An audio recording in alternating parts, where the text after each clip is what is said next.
Quest foundation દ્વારા પ્રકાશિત magazine મા સ્વામીની પ્રેરણા. આ વખતનો વિષય છે જીવનની સાર્થકતા. માર્મિક સંવાદ અંતર્ગત આ વખતે સાંભળીએ શ્રી અજયભાઈ શેઠના સવાલો અને જીનચંદ્ર સુરીજી મહારાજ સાહેબના સઘન ઉત્તરો જીવનની સાર્થકતા વિશે. નમસ્તે, જય જીનેન્દ્ર. આજે આપણી સાથે મા સ્વામીની પ્રેરણા સંવાદ શ્રેણીમાં વાર્તાલાપ કરવા, સંવાદ કરવા બંધુ ત્રિપુટી પરમ પૂજ્ય શ્રી ચંદ્રજી મહારાજ સાહેબ છે. પરમ પૂજ્ય જીનચંદ્રજી મહારાજ સાહેબનો જો એક ઇન્ટ્રોડક્શન જો નાનકડું આપું તો ફક્ત ને ફક્ત 8 વર્ષની ઉંમરે તેમણે અને તેમના 2 ભાઈઓએ, તેમના મા બાપે અને તેમની બેને અને તેમના એક કાકા પણ હતા, એ 7 જણાએ એક સાથે દીક્ષા લીધી. આજે એમનો દીક્ષા પર્યાય લગભગ 69 વર્ષનો છે. આપને ફરી વંદન કરું છું, નમસ્કાર કરું છું, પ્રણામ કરું છું. આજનો વિષય છે જીવનની સાર્થકતા. મોટે ભાગે આપણે જો જોઈએ તો મોટા ભાગના વ્યક્તિઓ જીવન પસાર કરતી હોય છે. ગાડરિયો પ્રવાહ જેને આપણે કહીએ. ઓછી વ્યક્તિઓ હોય છે જેઓ જીવન સફળ કરતી હોય છે, અને રેર 2-4 વ્યક્તિઓ એવી દેખાય કે જે ખરેખર જીવન સાર્થક કરે. તો સાહેબજી, આ જીવનની સાર્થકતા એટલે શું? જીવનની સાર્થકતા અજયભાઈ જુદી જુદી દ્રષ્ટિએ વિચારી શકાય. આર્થિક દ્રષ્ટિએ, કૌટુંબિક દ્રષ્ટિએ, શારીરિક દ્રષ્ટિએ, ધાર્મિક દ્રષ્ટિએ અને આધ્યાત્મિક દ્રષ્ટિએ. કદાચ મને ખબર નથી શ્રોતા વર્ગમાં ધર્મ અને અધ્યાત્મ 2 જુદા તત્વ છે એ સમજણ હશે કે નહીં, પરંતુ હું શાસ્ત્રોના અભ્યાસ પછી અને ગુરુ કૃપાથી એવું સમજ્યો છું કે ધર્મ એક જુદી વસ્તુ છે અને એ ધર્મનો પણ જે પ્રાણ છે અધ્યાત્મ એક જુદી વસ્તુ છે. અને આ બધી જ દ્રષ્ટિએ જીવનને જુદી જુદી રીતે વિચારી શકાય અને મૂલવી શકાય. પરંતુ તમે એક જૈન ધર્મના વિશેષ અભ્યાસી પણ છો. મા સ્વામી ધીરજ મુનિજી મહારાજ જેવા વિદ્વાન સાધુ સાધ્વીજી મહારાજોના પણ સારા એવા પરિચયમાં છો. કેટલોક તમે જૈન ધર્મનો અભ્યાસ પણ કર્યો છે અને જૈન ધર્મને એના કેટલાય સિદ્ધાંતોને જીવનમાં ઉતારવાનો પ્રયત્ન પણ કર્યો છે. એટલે હું એમ સમજુ છું કે અત્યારનો જે તમારો પ્રશ્ન છે એને બહુ લાંબો ચોડો ચર્ચવાને બદલે આપણે ધાર્મિક દ્રષ્ટિએ જો વિચારીએ તો મને એમ લાગે છે કે જીવનની સાર્થકતા કે જીવનની સફળતા એ કોઈ એક જ વસ્તુ ઉપર કેન્દ્રિત નહીં રહી શકે. અને ત્યારે મને ભગવાન મહાવીરનું એક વાક્ય યાદ આવે. ભગવાન મહાવીરનું એક બહુ જાણીતું આપણું શાસ્ત્ર વાક્ય છે, વત્થુ સહાવો ધમ્મો. વસ્તુનો જે સ્વભાવ એ એનો ધર્મ કહેવાય. હવે ઘણા બધા અમને પણ પ્રશ્ન પૂછે છે કે મારા સાહેબ ધર્મ એટલે શું? તો હું એમ કહું કે ભગવાન મહાવીરે આવી એક વ્યાખ્યા આપી છે કે જે સર્વગ્રાહ્ય, સર્વવ્યાપક એવી એક વ્યાખ્યા છે, જેમાં કોઈ સંપ્રદાય પણ નથી આવતો, જેમાં કોઈ ચોક્કસ માન્યતા પણ નથી આવતી, પરંતુ જીવનને એમણે વણી લીધું છે આ વ્યાખ્યાની સાથે. તો જે વસ્તુનો જે સ્વભાવ એ એનો ધર્મ કહેવાય. પાણીનો સ્વભાવ શું? તો પાણીનો ધર્મ શું કંઈ આપણને પૂછે તો આપણે કહીશું શીતળતા, ઠંડક આપવી, વહેતા રહેવું. કોઈ પૂછે અગ્નિનો ધર્મ શું? તો દજાડવું, પ્રકાશ આપવો, શેક આપવો. આ અગ્નિનો સ્વભાવ છે એમ આપણે કહીએ. તો જે વસ્તુનો જે સ્વભાવ એ એનો ધર્મ. અહીં જો આત્માની દ્રષ્ટિએ વિચારીએ કે ધર્મ એટલે શું, તો આત્માનો જે મૂળભૂત સ્વભાવ એ એનો ધર્મ. તો હવે સવાલ એ આવશે કે આત્માનો ધર્મ શું? આત્મા કેવો છે? તો ત્યાં પાછા 2 શબ્દો આવશે, જળ અને ચેતન. આત્મા જળ છે કે આત્મા ચૈતન્ય રૂપી છે? આપણે બધા કહીશું કે ના, એ તો ચૈતન્ય રૂપી છે. જો ચૈતન્ય રૂપી છે તો ચૈતન્ય ભાવમાં રહેવું એનું નામ ધર્મ. હવે એમાંથી નવો પ્રશ્ન ઊભો થાય છે કે ચૈતન્ય ક્યાં ક્યાં છે? તો એના મેં થોડો ઘણો જે શાસ્ત્રોનો અભ્યાસ કર્યો છે એના કારણે 3 પોઈન્ટ તારવ્યા છે: સ્વાત્માનું ચૈતન્ય, જીવાત્માઓનું ચૈતન્ય અને પરમાત્માનું ચૈતન્ય. આ 3 તબક્કામાં વિશ્વની બધી જ ચેતનાઓનો સમાવેશ આપણે કરી શકીએ. તો આ 3 પ્રકારના ચૈતન્યની સાથે જોડાઈને આપણે જે કંઈ કરીએ એ આપણો ધર્મ છે. અને આ 3માંથી એકે ચૈતન્ય સાથે જ્યારે આપણું અંતઃકરણ જોડાયેલું ન હોય અને જે કંઈ પ્રવૃત્તિ થાય એ બધો અધર્મ છે. હવે તો 3નો ધર્મ શું કે 3ની સાથે જોડાવાના માધ્યમ શું? એના 3 માધ્યમ છે કે જે જીવનને સાર્થક બનાવે છે. સ્વાત્માની જાગૃતિ.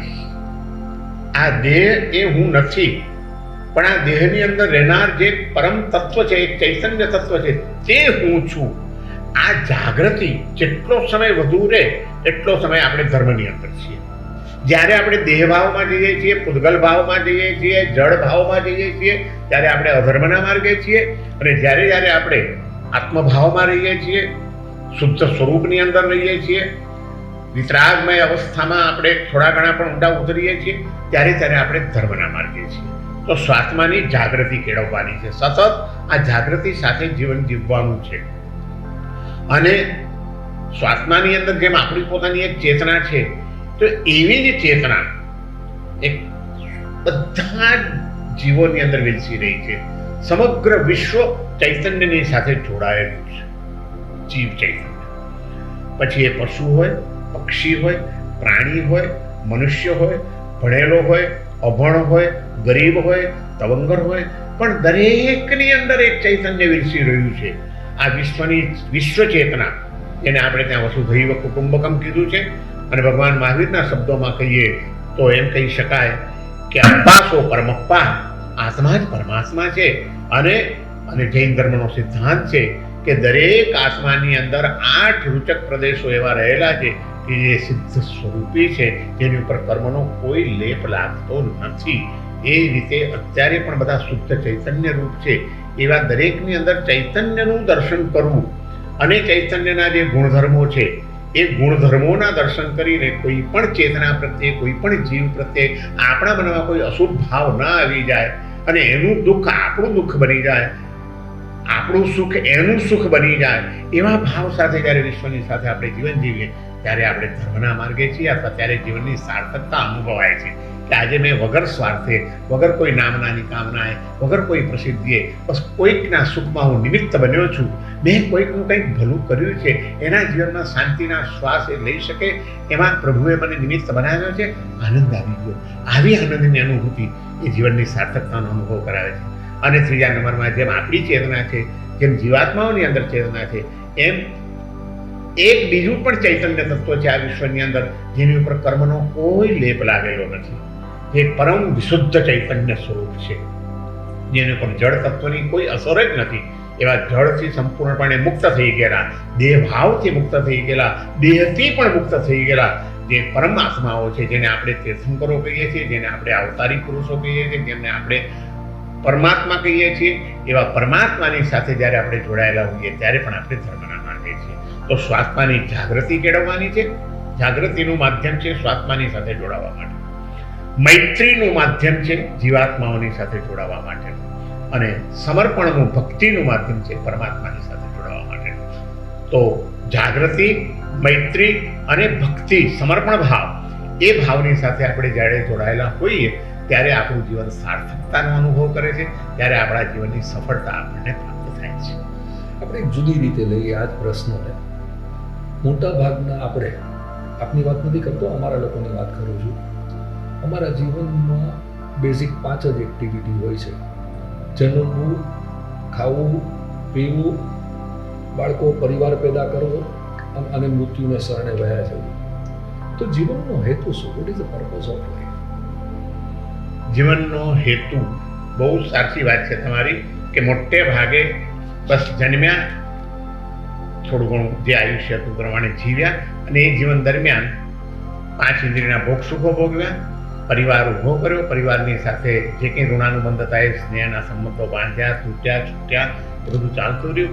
અને એમ કરતાં કરતાં વૃદ્ધત્વના શરણે જઈને એક દિવસ મૃત્યુ પામી ગયા અને ત્યાં જીવન પૂરું થઈ જાય છે. આ મોટે ભાગે આખી દુનિયા આ ભૂમિકા ઉપર જીવન જીવી રહી છે. પણ જીવનનું તાત્પર્ય એ મારી દ્રષ્ટિએ બે વાતમાં આવી જાય છે. આપણો અંતરાત્મા સંતોષનો અનુભવ કરે કે ના, હું બીજા બધા જીવે છે એ રીતે હું નથી જીવ્યો, પણ બધા કરતાં કંઈક અલગ એક દ્રષ્ટિબિંદુ કેળવીને, અલગ એક દ્રષ્ટિકોણ કેળવીને, લક્ષ્ય કેળવીને હું બધાથી જુદું કંઈક જીવ્યો છું, અને એ મારું જીવન મારી આંતર વિશુદ્ધિ માટેનું હતું અને બીજા જીવોની સુખમાં નિમિત્ત બનવા માટેનું હતું. તો સ્વાત્માની શુદ્ધિ માટે આપણે જે કંઈ જીવીએ, ભોગ, ખાવું પીવું, તમે જે વાત કરી એ શું માનવ જીવનની વિશેષતા નથી? તો પશુ પણ કરે છે. પશુ પણ ભોગ ભોગવે છે કે નહીં? પશુ પણ બાળ બચ્ચાને પેદા કરે છે કે નહીં? પશુ પણ એના બાળ બચ્ચાનું રક્ષણ પોષણ કરે છે કે નહીં? અને પશુ પણ એક દિવસ મૃત્યુ પામી જાય છે કે નહીં? એ ઊંઘે છે કે નહીં? તો એ તો બધું પશુમાં અને માણસમાં બંનેમાં સરખું જ છે. જ્યારે માનવ જીવનની સાર્થકતા વિશે કે એના તાત્પર્ય વિશે જ્યારે આપણે ચર્ચા કરવી હોય ત્યારે એ વિચારવું પડે કે પશુ કરતાં જુદું પડે એવી વસ્તુઓ કઈ છે. તો આપણે ત્યાં બહુ જાણીતું એક સુભાષિત છે, અજયભાઈ તમને તો ખ્યાલ જ હશે કે આહાર નિદ્રા ભય મૈથુનમ ચ સામાન્ય મેત પશુભીર નરાણામ. આહાર, ખાવું, 4 સંજ્ઞા, ઊંઘવું, હા 4 સંજ્ઞા છે. આહાર સંજ્ઞા, ભય સંજ્ઞા, મૈથુન સંજ્ઞા અને પરિગ્રહ સંજ્ઞા. આ 4 વૃત્તિઓ પશુઓમાં પડે છે અને માણસમાં એ છે. તો એમાં કંઈ માણસ જુદો નથી પડતો. તો માણસ એના કરતાં જુદો ક્યાં પડે છે? તો ત્યાં આગળ પાછી 4 વસ્તુ બતાડી છે. સાહિત્ય સંગીત કલા વિહીણા ધર્મેણ હીણા પશુભી સમાના. સાહિત્યની ઉપાસના કરવી પશુ કરી શકશે? તમે આ ઇન્ટરવ્યુ લઈ શકો છો, તમે ઇન્ટરવ્યુને એડિટ કરી શકશો, તમે એનું લખાણ તૈયાર કરી શકશો. ગમે એટલો હોશિયાર જે પ્રાણી જગતનો પ્રાણી હોય એને પૂછો કે એ કંઈ લખી શકશે? સાહિત્યનું સર્જન કોણે કર્યું? આજ દિવસ સુધીમાં મહર્ષિ વેદવ્યાસે કર્યું છે, આપણા ગણધર ભગવંતોએ કર્યું છે, હરિભદ્રસુરી, સિદ્ધસેન દિવાકર, આચાર્ય હેમચંદ્ર, આ બધાએ કર્યા છે. ક્યાંય આપણે સાંભળ્યું કે આ ભેંસે આ ગ્રંથ લખ્યો, આ ગધેડાએ આ સંગીત ગાયું? આ શક્તિ પશુઓમાં નથી. સાહિત્યની ઉપાસના કરવી, સાહિત્યને સમજવું, સાહિત્યને માણવું અને સાહિત્ય વિરસવું એ શક્તિ માત્ર માણસને મળેલી છે. તો માણસના જીવનનું તાત્પર્ય આ સાહિત્યની ઉપાસનામાં હોવું જોઈએ. પણ માત્ર એટલાથી નહીં ચાલે. પછી બીજા નંબરમાં કીધું સંગીત. અવાજનો આરોહ અવરોહ કરીને એને કર્ણપ્રિય બનાવવું અને બીજાના હૃદય સુધી એ પહોંચી શકે, ટચ કરી શકે, એના ભાવોમાં પરિવર્તન લાવી શકે, એ રીતે ગાયન કળા, સંગીત એ પણ એક પશુની વિશિષ્ટ કળા નથી જે માત્ર માણસને મળેલી છે. તમે જોજો, આપણે કોઈનું પણ કહીશું તો કોના દાખલા આપીશું સંગીતની અંદર? કે ભાઈ તાનસેન બહુ મોટો સંગીતકાર હતો. ક્યાંય કોઈએ સાંભળ્યું કે આ ગધેડો બહુ સરસ ગાય છે? સરસ લયબદ્ધ રીતે અવાજ કરતો હોય છે, હોંચી હોંચી હોંચી કરે છે, પણ કોઈને એ સાંભળવું ગમે છે? પશુ ગમે એટલો લયમાં બોલવા બેસે છતાં પશુ સંગીતનું સર્જન કે સંગીતનું રચના કે સંગીતને માણવાની કળા એની પાસે નથી. માત્ર માણસને મળી છે. તો માણસના જીવનનું બીજું તાત્પર્ય છે કે એને સ્વાત્માને આનંદ માટે, સ્વાંતર સુખાય, અને બીજાને આનંદમય બનાવવા માટે, બીજાના દુઃખને ભૂલાવી દેવા માટે બસ એ સંગીત પીરસતા રહેવું, સંગીત ગાતા રહેવું, સંગીતને સાંભળતા રહેવું, સંગીતને માણતા રહેવું, એમાં એના જીવનનું તાત્પર્ય સમાયેલું છે. સાહિત્ય, સંગીત, કળા, કેટલી અદ્ભુત કળાઓ આપણે ત્યાં. ભગવાન આદિનાથે જ્યારે સંસ્કૃતિનું પ્રવર્તન કર્યું ત્યારે બ્રાહ્મણી નામની એમની જે પુત્રી હતી એની પાસે લિપિનું પ્રવર્તન કરાવ્યું, અને સુંદરી નામની જે બીજી એમની કન્યા હતી એની પાસે સ્ત્રીઓની અને પુરુષોની બધી જ કળાઓ કેવી રીતે વિકસિત કરવી એ એના દ્વારા એમણે સંસ્કૃતિમાં પ્રવર્તિત કરી છે. તો કળાઓનું સર્જન પણ તીર્થંકરોએ કરાવ્યું છે આદિનાથ ભગવાને, અને આજ દિવસ સુધી એ કળાઓને વિકસાવવી, કળાઓને માણવી, કળાઓનું મૂલ્યાંકન કરવું, કળાકૃતિમાંથી આનંદ લેવો, એ સિદ્ધિ માત્ર માણસને મળી છે. પશુને ગમે ત્યાં લઈ જાઓ, તમે એને તાજમહાલમાં લઈ જાઓ કે આબુના દેરામાં લઈ જાઓ કે રાણકપુરના દેરામાં લઈ જાઓ, પણ એ એનું મૂલ્યાંકન નહીં કરી શકે અને માણી નહીં શકે, માત્ર માણસ માણી શકશે. તો કળાનો પ્રેમ કેળવવો, કલાકૃતિનું બહુમાન કરવું અને કલાકારોનું સન્માન કરવું અને પોતે પણ પોતાના જીવનમાં કલા દ્વારા ઇન્દ્રિયોના આનંદ તો સૌ કોઈ માણે છે, પશુઓએ માણે છે, કળાનો આનંદ માત્ર માણસ માણી શકે છે. અને આપણે જ્યારે એવી કોઈક સુંદર ચિત્ર જોઈએ છીએ, એવું કોઈક સુંદર આર્ટ જોઈએ છે, સુંદર શિલ્પ જોઈએ છે, ત્યારે એવું નથી લાગતું કે ઘણીવાર આપણે 2 ક્ષણ માટે બધું ભૂલી જઈએ છીએ. આ શું સુંદર છે! ત્યાં તમને સંસારનો કોઈ વિચાર નથી, કોઈ વાસના નથી, કોઈ દુર્ભાવના નથી, માત્ર આપણે શુદ્ધ સ્વરૂપમાં હોઈએ છીએ. ત્યારે ત્યાં કળાની તાકાત છે. કળાઓને પણ સમજવી જરૂરી છે. અને એ બધું જ હોય પણ એ બધું નકામું છે જો એની સાથે ધર્મનો તંતુ જોડાયેલો ન હોય તો. એટલા માટે કીધું કે સાહિત્ય સંગીત કળા વિહીણા ધર્મેણ હીના પશુભી સમાના. જો ધર્મ ન આવે જીવનની અંદર, શું કરવું શું ન કરવું, ક્યાં જવું ક્યાં ન જવું, શું ખાવું શું ન ખાવું, આ બધી જો સમજણ ન હોય એ કોને મળેલી છે? કોઈ પશુને કંઈ ખબર છે કે અહીં મોઢું નંખાય ને અહીં ન નંખાય? એને તો જ્યાં ખાવાનું દેખાશે ત્યાં મોઢું નાખશે. એ તો ગમે ત્યાં ડાફડિયા મારશે, એ ગમે તે કરી શકશે, એ ગમે તેની લાત મારશે. પણ માણસને ખબર છે, એનામાં એક વિવેક મૂક્યો છે ભગવાને કે એ વિવેકપૂર્વક જો જીવન જીવે તો એ ખોટા માર્ગે જતો અટકે, એ ખોટું કામ કરતો અટકે. તો આ પણ કળા માત્ર માણસને મળેલી છે, આ વિશેષતા. એટલે માનવ જીવન એની તાત્પર્ય અને એની સાર્થકતા મારી દ્રષ્ટિએ 4 વસ્તુમાં છે. એને સમગ્ર જીવન દરમિયાન સત સાહિત્ય, જો આ બધાની અંદર પાછું એક વિવેક જાગ્રત રાખવો પડે. સાહિત્ય હોય, સંગીત હોય, કળા હોય, એ બધા પણ એના 2 પ્રકાર છે, શુભ અને અશુભ. બરાબર છે. એવું પણ સંગીત છે કે જે શાંત માણસને પણ ચંચળ કરી મૂકે. અત્યારનું જે આધુનિક સંગીત ચાલે છે ઘણી વખત, એમાં માણસ શાંતિથી બેઠો હોય તો એ પગ પછાડવા લાગે, ઓટોમેટિક થઈ જાય. એ સંગીતની અસર છે. તો એણે શાંત માણસને અશાંત કરી મૂક્યો. અને કેટલાક એવા સંગીત છે કે તમે કોઈકનું સરસ વાંસુરી વાદન સાંભળતા હો, કોઈકની સરસ ગિટાર સાંભળતા હો અને તમે બસ લીન થઈ જાઓ એના નાદ સાથે. નાદ બ્રહ્મ જેને કહેવામાં આવ્યો છે, તો એ શુભ છે. તો સાહિત્યમાં પણ એવું છે કે કેટલુંક સાહિત્ય ચિત્તને ચંચળ બનાવે છે, કેટલુંક સાહિત્ય જીવનની અંદર પ્રેરણાઓ જગાડી જાય છે. અને મને આજે એ પણ કહેતા આનંદ થાય છે કે અમારી આ સંસ્થા જે છે, જે મુખ્ય સાહિત્યની ને સંસ્કારની પ્રવૃત્તિઓ કરે છે, એ અમારી સંસ્થાનું નામ છે પ્રેરણા પ્રકાશન ટ્રસ્ટ. અને તમે જે મા સ્વામીની પ્રેરણાથી અંકો કાઢો છો, એનું પણ નામ જ્યારે મેં પહેલું જોયું પ્રેરણા, ત્યારે મને બહુ આનંદ થયો કે આપણી સંસ્થા સાથે અજયભાઈનું આ મેગેઝિન, એના પહેલો શબ્દ તો બંનેનો સમાન જ છે. અને સમાન ધર્મીની સાથે મળવાનું થશે આ ઇન્ટરવ્યૂના નિમિત્તે, તો આનંદ થશે. અને એટલે મેં તમને તરત જ હા પાડી હતી કે આપણે ઇન્ટરવ્યૂ કરીશું. પણ આ 4 ચીજોની અંદર શુભ અને અશુભનો વિવેક કરવો પડે, અશુભથી બચવું પડે. ધર્મમાં પણ વિવેક જરૂરી છે. જો ધર્મમાં પણ આપણું જાગૃતિ અને વિવેક ન હોય તો ધર્મના નામે આજે ધાર્મિક જનૂન પેદા થાય છે. જે ધર્મ સંઘર્ષમાં પરિણામ આવે છે, જે ધર્મ હિંસા તરફ લઈ જાય છે, જે ધર્મ બીજા જીવોથી આપણને જુદા પાડે છે. ધર્મનું કામ એક જીવને બીજા જીવથી જુદા પાડવાનું નથી, એક જીવને બીજા જીવ સાથે જોડવાનું કામ છે. જે તોડવાનું કામ કરે તો ત્યાં સમજી લેજો કે સાંપ્રદાયિક કોઈક વ્યામોહ છે, એ ધર્મ નથી.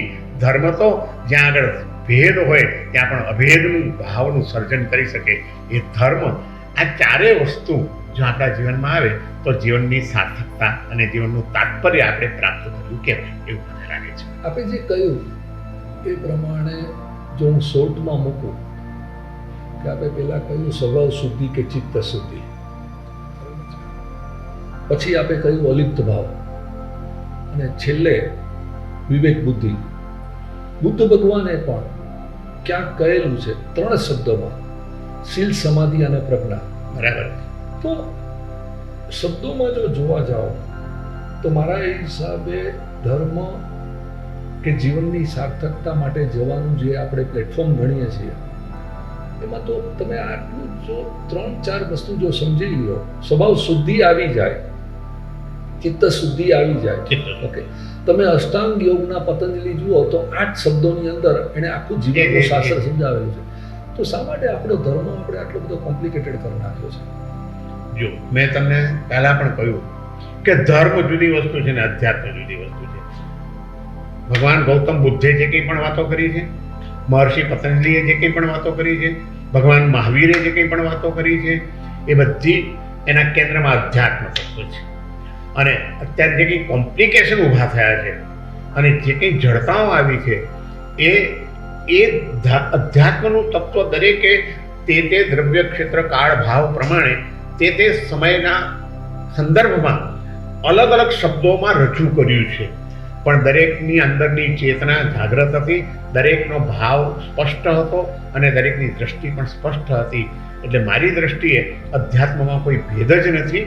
પછી તમે એને બૌદ્ધ ધર્મ કહો, જૈન ધર્મ કહો, શૈવ ધર્મ કહો કે અષ્ટાંગ યોગનો ધર્મ કહો, ધર્મ એક માળખું છે. એ માળખાનું તત્વ એ જળવાયેલું રહેવું જોઈએ અને એ અધ્યાત્મ છે. એટલે મારી દ્રષ્ટિએ તો તમે જેમ કીધું એમ કે ભાઈ શીલ સમાધિને પ્રજ્ઞાની વાત કરી ગૌતમ બુદ્ધે, તો ભગવાન મહાવીરે સમતા, સમત્વ, કરુણા અને બીજા જીવોની સાથેનો તાદાત્મ્ય ભાવ, મૈત્રી ભાવ એની વાતો કરી. કે મહર્ષિ પતંજલિએ સ્વની શુદ્ધિ, સમાજ શુદ્ધિ માટેના પહેલા 8 જે નિયમ આપ્યા એમાં યમ અને નિયમ એ પોતાની શુદ્ધિ અને સમાજની સુવ્યવસ્થા માટે છે. આસન અને પ્રાણાયામ એ મનની શુદ્ધિ માટે છે, ચિત્ત શુદ્ધિ આવી ગઈ. પ્રત્યાહાર ધારણા એ ચિત્તની એકાગ્રતા માટે છે અને ધ્યાન અને સમાધિ એ પરમ તત્વની અનુભૂતિ માટે છે. આખરે બધે તત્વો એક જ છે. સહુ શયાને એક મત, આપણે ત્યાં કીધું છે. સાણાનો એક મત હોય, બાકી ગાંડાઓની કે અધૂરા અજ્ઞાનીઓની લડાઈઓની હોય. તો જ્યાં પણ તમને એમ લાગે કે આ કોમ્પ્લિકેશન થઈ ગયા છે, આ ખોટી જડતાઓ આવી ગઈ છે અને એ જનૂન તરફ જઈ રહી છે, તો ત્યાં સમજવાનું કે એને કામ વ્યક્તિઓ બરાબર સમજી નથી ધર્મ તત્વને, અધ્યાત્મ તત્વને. ધર્મ કે અધ્યાત્મ બેમાંથી એક વસ્તુ ખોટી નથી. ધર્મનું માળખું પણ જરૂરી છે, કારણ કે તમારી પાસે ઘરમાં માલ હોય કિંમતી, તો એ કિંમતી માલને ખુલ્લો તો મુકાય જ નહીં, એને તિજોરી રાખવી પડે. તમારી પાસે આજે પુણ્યના ઉદયથી અને તમે પુરુષાર્થ જે કંઈ કર્યો હશે પુરુષાર્થથી અને તમારી બુદ્ધિથી તમે ઘણું બધું ધન મેળવ્યું હશે કે જે ધન તમે બીજાના સુખ માટે વાપરી પણ રહ્યા છો અને વાપરી શકો છો. પણ એવું ધન તમે ખુલ્લું ચોકમાં મૂકશો, લિવિંગ રૂમમાં, કે તિજોરીમાં મૂકશો? મહત્વ તિજોરીનું નથી, ધનનું છે. પણ એ ધનને સુરક્ષિત રાખવા માટે તિજોરી જરૂરી છે. એમ અધ્યાત્મનું જે ધન છે એને સુરક્ષિત રાખવા માટે સંપ્રદાય કે ધર્મ જરૂરી છે. પણ જ્યારે સંપ્રદાયનું જનૂન આવી જાય, જ્યારે સંપ્રદાયવાદ આવી જાય, ત્યારે એ નુકસાનકારક બને છે. તો મારી દ્રષ્ટિએ અત્યારના પ્રબુદ્ધ વ્યક્તિઓએ ધાર્મિક જનૂનથી અને સંપ્રદાયવાદથી મુક્ત થઈને શુદ્ધ તત્વને કેન્દ્રમાં રાખીને પરસ્પર એકબીજાની સાથેની સહાનુભૂતિ, સમન્વયની ભાવના કેળવીને જીવવું જોઈએ. અને એટલા જ માટે ભગવાન મહાવીરે અનેકાંતવાદનો સિદ્ધાંત આપણને આપ્યો છે. આ જે કંઈ વિસંગતતા દેખાય છે એ આપણી ક્ષતિ છે એવું મને લાગે છે. આપણે આ બાજુએ નથી જવું, બહુ ડિસ્કશન નથી કરવું, પણ વધુ ને વધુ તમને નથી લાગતું કે સંઘ સંપ્રદાયના ભાગલાઓ પડતા જાય છે? વધુ ને વધુ આની અંદર ધર્મ છે જે એને ખોટું સ્વરૂપ આપવામાં આવે છે. અને કેટલીક વાર એવું નથી લાગતું કે આનું મૂળ કારણ, હું કોઈના પર બ્લેમ નથી કરવા માંગતો, પણ આનું મૂળ કારણ છે કે આપણા સંસતીજીઓ સમજાવવામાં નિષ્ફળ ગયા છે, અથવા તો એમનો પોતાનો સ્વાર્થ આડો આવી ગયો છે. If I may go one step ahead, તો આ ધર્મની ખરેખર જરૂર છે ખરી? આપણે જો એમ જ કહીએ કે સીધું આધ્યાત્મ એટલે જ ધર્મ અને ધર્મ એટલે જ આધ્યાત્મ, આ બે વસ્તુને આપણે ડિવાઈડ કરી નાખી છે. એને કારણે 99.99% માણસો, હું નાનો હતો, એક દાખલો આપું, પ્રભાવનાના લોભે હું સ્થાનકમાં પણ જતો ને દેરાસરમાં પણ જતો, અને ત્યાં પચખાણ જે આપવામાં આવતા એ માળા ગણવાના આપવામાં આવતા, આંબેલ કરવાના, ઉપવાસ કરવાના, દેરાસરમાં દર્શન કરવાના, પણ ક્યારેય 4 કસાય ક્રોધ, માન, માયા, લોભ ઓછા કરજો એના પચખાણ આપવામાં નહોતા આવતા. આજે મને મા સ્વામી ન મળ્યા હોત તો કદાચ હું આ વસ્તુ સમજ્યો જ ન હોત. તો આપને નથી લાગતું કે આ ધર્મ છે જે એ જો ખોટી બાજુ ફંટાવતા હોય, માણસોને ખોટા માર્ગે લઈ જતા હોય, તો ખરેખર જરૂર તો આધ્યાત્મિકતાની જ છે. હું એટલું જ તમને કહીશ કે સંપ્રદાયો જે વધ્યા, અત્યારે એક મુખ્ય સંપ્રદાય જે હતા, એટલે કે છેલ્લા ભગવાન મહાવીરના વખતમાં તો એવું કંઈ જ નહોતું, પણ પછી જે કંઈ સંપ્રદાયો વધ્યા એમાં શ્વેતાંબર અને દિગંબર થયા. પછી શ્વેતાંબરમાં વળી પાછું દેરાવાસી અને સ્થાનકવાસી થયા. પછી સ્થાનકવાસીમાંથી પણ આ સંપ્રદાય, ગોંડલ સંપ્રદાય, બરવાડા સંપ્રદાય, અજરામર સંપ્રદાય, એ બધા પેટા સંપ્રદાયો નીકળ્યા. દેરાવાસીઓમાં પણ તપાગજ, ખડતરગજ, અચળગજ, ભાઈચંદગજ, આ બધા ગચ્છો નીકળ્યા. પછી એની અંદર પાછા અવાંતર ભેદો પાછા પડતા ગયા.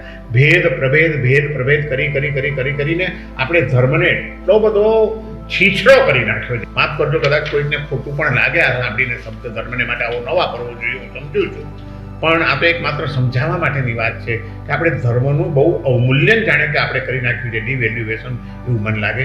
પણ એના કારણમાં મને એમ લાગે છે કે મૂળ કારણમાં તમે એમ કીધું કે સંત સતીજીઓ, તો આમાં મને 2-3 કારણ સમજાય છે. એક, માન્યતાનો આગ્રહ જ્યારે પકડી જાય ત્યારે ભેદ પ્રભેદ પડે છે. કાં વ્યક્તિગત અહમ જ્યારે નડે છે ત્યારે પણ ભેદ પ્રભેદ પડે છે. અને કાં બીજા પ્રત્યેનો દુર્ભાવ, દ્વેષભાવ આવી જાય છે ત્યારે પણ ભેદ પ્રભેદ પડે છે. અને આપણું કાળનો પ્રભાવ ગણો કે શું ગણો કંઈ સમજાતું નથી, પણ ખરેખર જે આ વાતો મેં કરી, અહંકાર, સાંપ્રદાયિક જડતાઓ અને એનો આગ્રહ અને દ્વેષભાવ કે જે સાધુ સંતોમાં તો ન જ હોવો જોઈએ, કારણ કે નહીં તો શ્રાવકો એમાંથી પ્રેરણા શું લેશે, એ આજે કાળનો પ્રભાવ ગણો કે આપણું દુર્ભાગ્ય ગણો જૈન સંઘનું કે અનેક વિશેષતાઓ જૈન સંઘની અંદર હોવા છતાં, અનેક મહત્વના સિદ્ધાંતો આપણી પાસે હોવા છતાં આજે વિશ્વના બીજા ધર્મોની સામે ઉન્નત મસ્તકે ઊભો રહી શકે એવો મહાવીરનો ધર્મ, એવો જૈન ધર્મ, વિતરાગતાનો ધર્મ આપણી પાસે હોવા છતાં આપણે આપણી આ ક્ષતિઓના કારણે દુનિયાની નજરની અંદર થોડાક નીચા પડતા ગયા છીએ. તો એનાથી બચવું જ જોઈએ, કારણ કે મૂળ ધર્મ આખી વસ્તુ જુદી છે. અને તમે જેમ કીધું કે એમ નથી લાગતું કે આપણે અધ્યાત્મને જ પકડી રાખીએ ને આ, પણ એને માટે પણ બહુ સ્પષ્ટ રીતે આપણા મહાપુરુષોએ આપણને માર્ગદર્શન આપ્યું છે. એમણે ધર્મ અને ધર્મ ક્રિયા 2 વસ્તુને જુદી પાડી છે. પણ જો ધર્મનું અંતિમ ચરણ જે હું સમજુ છું, મૈત્રી છે, કરુણા છે, અનુકંપા છે અને અદ્વૈત ભાવ છે, તો જ્યાં આપણે ભાગલા પાડવામાં આવ્યા, બાકી તમે ગમે તે ધર્મને સમજવાની કોશિશ કરો, ભાઈ જૈન ધર્મ માટે શું કરાવો, જૈન ધર્મ, હિન્દુ ધર્મ, મુસ્લિમ ધર્મ, અનેકાંતવાદથી બધાનો સમાવેશ થઈ શકે, બરાબર છે. દરેક ધર્મમાં આજે તકલીફો દેખાય છે, દરેક ધર્મમાં તકલીફો દેખાય છે. તમે જુઓ મિડલ ઇસ્ટમાં ને બધા આપણે વાત નથી કરવી, પણ દરેક ધર્મમાં તકલીફ દેખાય છે. અને છતાં પણ આપણે જોઈએ છીએ કે ધર્મનો વિકાસ થતો જાય છે, ધર્મ વધતો જાય છે, પણ આધ્યાત્મિકતા વધતી નથી. માફ કરજો અજયભાઈ, ધર્મ વધતો જાય છે એમ કહી શકીએ એવું છે કે ધર્મ ક્રિયા વધતી જાય છે, ધર્મનો આડંબર વધતો જાય છે. હા, પણ ક્રિયા અને આડંબર વધતો જાય છે, એને ધર્મ કહીએ છીએ. હા, એટલે એ જ કહું છું કે અહીં આપણે ભૂલ કરી છે. ધર્મ ક્રિયાને આપણે ધર્મ માની લીધો છે. ધર્મ ક્રિયા એ સાધન છે, ધર્મ એ સાધ્ય છે. સિદ્ધ ભગવાન એક વખત આત્મા કર્મના બંધનોથી મુક્ત થઈ ગયો, ઘાતી કર્મના બંધનો એના ખપી ગયા, અઘાતી કર્મો પણ ખપી ગયા, અને આત્મા જ્યારે સિદ્ધત્વને પ્રાપ્ત કરે છે, એ સિદ્ધનો આત્મા કઈ ધર્મ ક્રિયા કરે છે તમે મને બતાડો. એ પ્રતિક્રમણ કરે છે, એ સામાયિક કરે છે, એ પૂજા કરવા જાય છે, એ માળા ગણે છે, એ તપશ્ચર્યા કરવા જાય છે, એને ધર્મ કરો. તો એ સર્વશ્રેષ્ઠ જે આત્માઓ છે એને તમે ધર્માત્મા કહેશો કે પામર આત્મા કહેશો? તો સિદ્ધ ભગવાન તો કોઈ કરતા જ નથી. ત્યાં આત્મ સ્વરૂપમાં રમણતા એ જ એમનું શુદ્ધ ધર્મ છે, બીજું કંઈ જ નથી. જે કંઈ આ બધી ત્યાં એ અવસ્થાએ પહોંચવા માટેના જે માધ્યમો છે, જે એક સાધનો છે, એને આપણે ત્યાં ધર્મ ક્રિયા કીધેલું છે. અને એના દ્વારા પ્રાપ્ત કરવાનું જે પરિણામ છે, તમે જે કીધું એ ચિત્ત શુદ્ધિ હોય, રાગદ્વેષની મંદતા હોય, સર્વ જીવ પ્રત્યેનો સમભાવ હોય, સર્વ ધર્મ પ્રત્યેનો સમભાવ હોય, એ તો બધું રિઝલ્ટ છે. આપણે રિઝલ્ટ ભૂલી ગયા છીએ અને એના સાધનોને પકડીને મારામારી ચાલી રહી છે. જુઓ, સાધનો અમુક ભૂમિકા સુધી જરૂરી છે, પછી એને પણ છોડવા પડે છે. કોઈ એક નાનું બાળક છે, હજી 1 વર્ષનું છે, જેને હજી ઊભા થતાંય આવડતું નથી, ચાલતાંય આવડતું નથી, એવા બાળકને એના મા બાપ ઊભા રહેવાની પહેલાં તો પ્રેક્ટિસ કરાવશે. અને એ શેનાથી કરાવશે? એમને ઊભું રહી શકશે, કાં તો પોતાની આંગળી પકડાવશે, કાં તો એક લાકડાની ઠેલણ ગાડી હશે, એ ઠેલણ ગાડી લઈ પકડીને આમ ઊભું થશે. પણ જો ઠેલણ ગાડી છૂટી જાય તો પડી જાય કે નહીં? પડી જાય. તો એ ઠેલણ ગાડી જોઈએ. પછી એને ચાલતા શીખવાડે તો એ પણ ઠેલણ ગાડીથી આમ ચાલે, સાથે એક જણો રે. પણ હવે 15 વર્ષનો થઈ ગયો, હવે પણ એ ઠેલણ ગાડી પકડીને ચાલે તો એ કેવો લાગે? એ જરૂરી છે. હવે ઠેલણ ગાડી જ્યાં સુધી તમારામાં પોતાની તાકાત નથી જાગતી ત્યાં સુધી જરૂરી છે, પછી ઠેલણ ગાડી છોડી દેવી પડે છે. એ પ્રમાણે ધર્મના સાધનો, ધર્મની ક્રિયાઓ એ અમુક ભૂમિકા તમારી ન કેળવાય. અનાદિકાળથી પૌદ્ગલિક ભાવોમાં, દુર્ભાવોમાં સતત ઘડાયેલો આપણો આત્મા કંઈક પોતાની જાગૃતિ ન કેળવી લે ત્યાં સુધી એને સાધન તરીકે આ બધા જ બાહ્ય ધર્મો બહુ જરૂરી છે. હું બાહ્ય ધર્મનો વિરોધી નથી.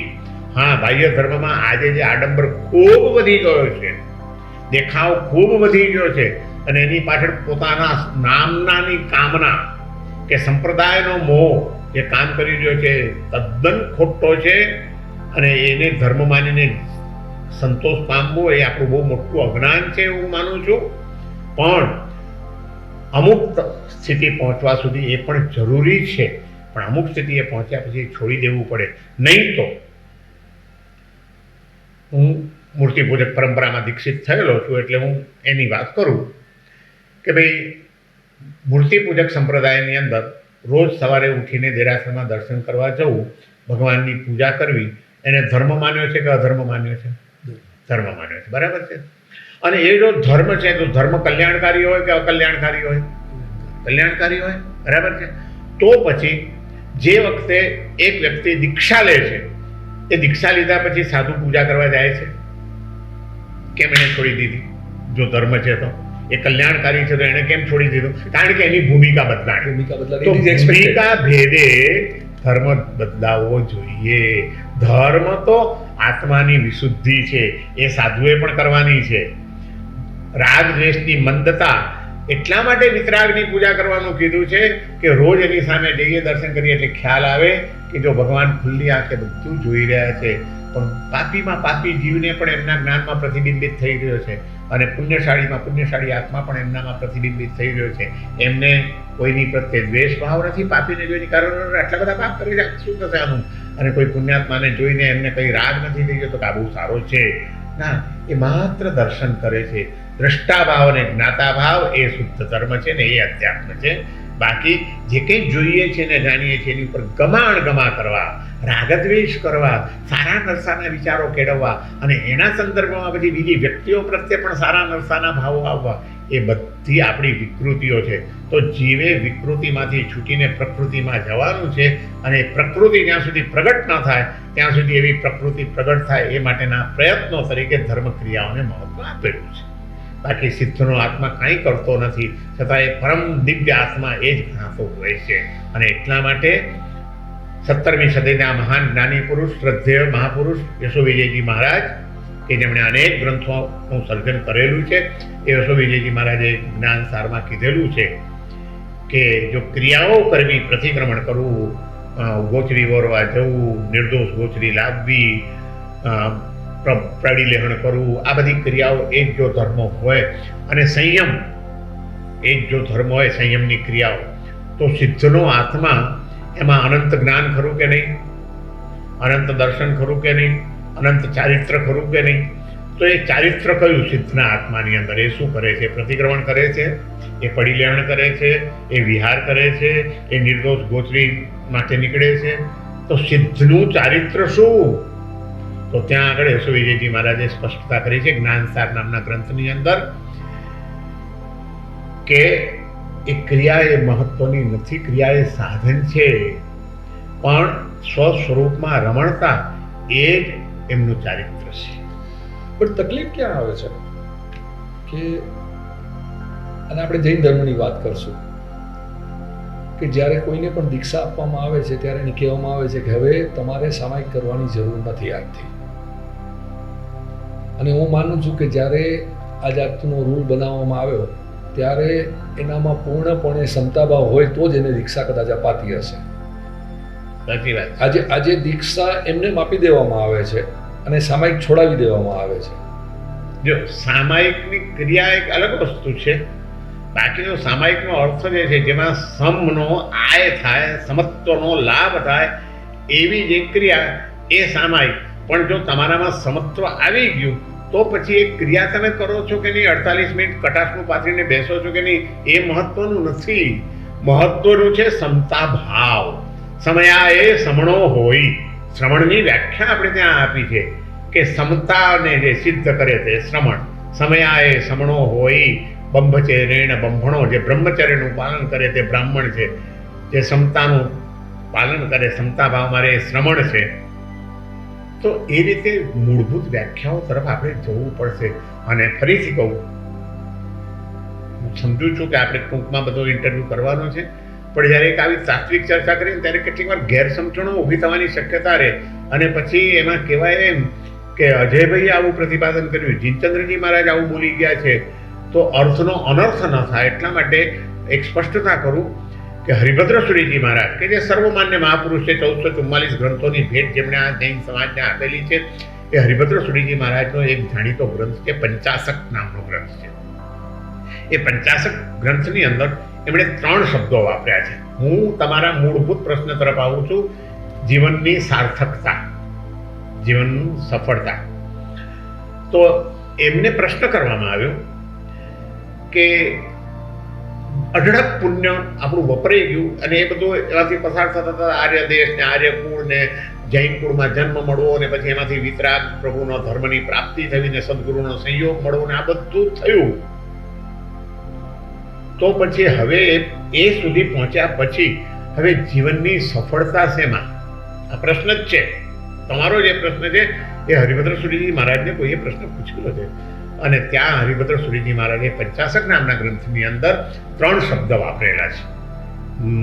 હમણાં હું એમના ગ્રંથોનું થોડું અધ્યયન કરી રહ્યો હતો અને મેં વાંચ્યું તો મારું તરત જ ધ્યાન ગયું.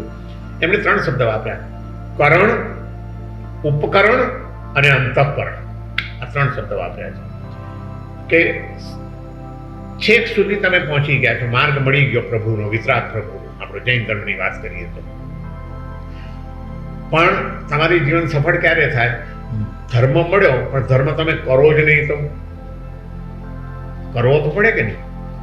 કર્યા વિના સિદ્ધિ મળે, સફળતા મળે. તમારે અહીંથી મુંબઈ જવાનું છે કાલે, પણ તમે અહીંથી નીકળો જ નહીં ઘરની બહાર અને ગાડીમાં બેસો જ નહીં તો તમે પહોંચી શકો ખરા? ન પહોંચી શકાય. તો પહેલાં તો તમારે પ્રયત્ન કરવો પડે. તો કરણ જોઈએ. એ તો છે આપણે ત્યાં. આપણે ત્યાં ખૂબ કરણ થાય છે. તમે કીધું એમ દીક્ષાઓ પણ એટલી બધી થાય છે કે ક્યારેક તો અમારા જેવાને એમ લાગે કે દીક્ષાનું ડિવેલ્યુએશન થઈ રહ્યું છે. એની યોગ્યતાઓ જોવાય છે, નથી જોવાતી. આપનારની યોગ્યતાઓ, લેનારની યોગ્યતાઓ, એ પણ હરિભદ્ર સુરીજી મહારાજે 16 નામના ગ્રંથની અંદર ગુરુ કેવા હોય એને માટેના 16 શ્લોક મૂકેલા છે. કોણ દીક્ષા આપી શકે અને કોણ ગુરુ બની શકે, અને શિષ્ય કેવો હોવો જોઈએ એને માટે શિષ્ય અષ્ટક કરે, શિષ્ય 16 કરીને 16 શ્લોક મૂક્યા છે કે દીક્ષા લેવાને માટે યોગ્ય કોણ કહેવાય. પણ આજે હવે એ બધું માપદંડની જો વાત કરીએ તો અત્યારની ઘણી બધી દીક્ષાઓને બંધ કરવી પડે એવી હાલ પરિસ્થિતિ છે. પણ આપણે એ વાતને જવા દઈએ. પણ કરણ તો જોઈએ જ, કરવું પડે તમારે. હવે કરણ છે તમારે અહીંથી તમે રૂમમાંથી નીકળશો, સાચીધામમાંથી તમે બહાર નીકળ્યા, તમે જવા માટેનો સંકલ્પ કર્યો, તમારે મુંબઈ પહોંચવું છે, પણ હવે બહાર નીકળ્યા પછી તમે ગાડી લઈને નથી આવ્યા તો તમારે તપાસ કરવી પડશે કે નહીં કે કઈ ટ્રેન કેટલા વાગે જાય છે, ટ્રેન કેટલા વાગે મારે સ્ટેશને પહોંચવું પડશે. અને એ માટે પછી તમે ત્યાં પહોંચો, પણ એ દિવસે ટ્રેન કેન્સલ થઈ ગઈ ને ટ્રેન ન મળી તો તમે મુંબઈ પહોંચી શકો ખરા? કરણ હોય પછી ઉપકરણ જોઈએ. તમારું જે લક્ષ્ય છે એ લક્ષ્ય સુધી પહોંચવા માટેનું સાધન તમારી પાસે ન મળે, ઉપકરણ ન હોય તો પણ તમને સિદ્ધિ, સફળતા નહીં મળે. તો દેરાસર, સ્થાનક, સામાયિકના કટાશનું, નવકારવાળી જાપ કરવો છે. નવકારવાળી જાપ તમારો સફળ ક્યારે થાય? તમારે કરવો પડે, નવકાર મંત્ર ગણવા પડે, કરણ હોવું જોઈએ. પણ કરણ માટે પાછી તમારે 12,500 અનુષ્ઠાન કરવું છે તો માળા જોઈએ, તો એ ઉપકરણ પણ જોઈએ તમારે. તો કરણ અને ઉપકરણ ન હોય તો પણ તમને સફળતા નહીં મળી શકે. બધી ચીજોના ઉપકરણ. સામાયિક કરવું છે, સામાયિકની ધર્મક્રિયા મારા સાહેબે, મા સતીજીએ તમને એક પ્રતિજ્ઞા આપી છે કે રોજ તારે એક સામાયિક કરવું. અને તમે એમને ગુરુ માન્યા છે મા સ્વામીને, અને તમને એમ છે કે મા સ્વામીએ જે કીધું એ આપણે કરવાનું છે. તમને એમને કીધું હતું કે રોજ એક સામાયિક કરજે, આજે બીજું કંઈ ના થાય તો તમારે સામાયિક કરવું છે તો કટાશનું જોઈશે કે નહીં, મુપત્તિ જોઈશે કે નહીં, સામાયિકના વસ્ત્ર જોઈશે કે નહીં? આ બધા ઉપકરણ ન હોય તો તમે સામાયિકની ક્રિયા કરી શકો? નહીં કરી શકાય. પૂજા કરવી છે તો પૂજાના ઉપકરણો બધા જોઈશે, નહીં તો તમે પૂજા નહીં કરી શકો. તો કરણ અને ઉપકરણ બંને જોઈએ. પણ પછી મહત્વની વાત કરી ત્રીજી, કે કરણ પણ હોય અને ઉપકરણ પણ હોય, પણ એ બધું સફળ તો થાય કે અંતઃકરણ શુદ્ધ હોય તો.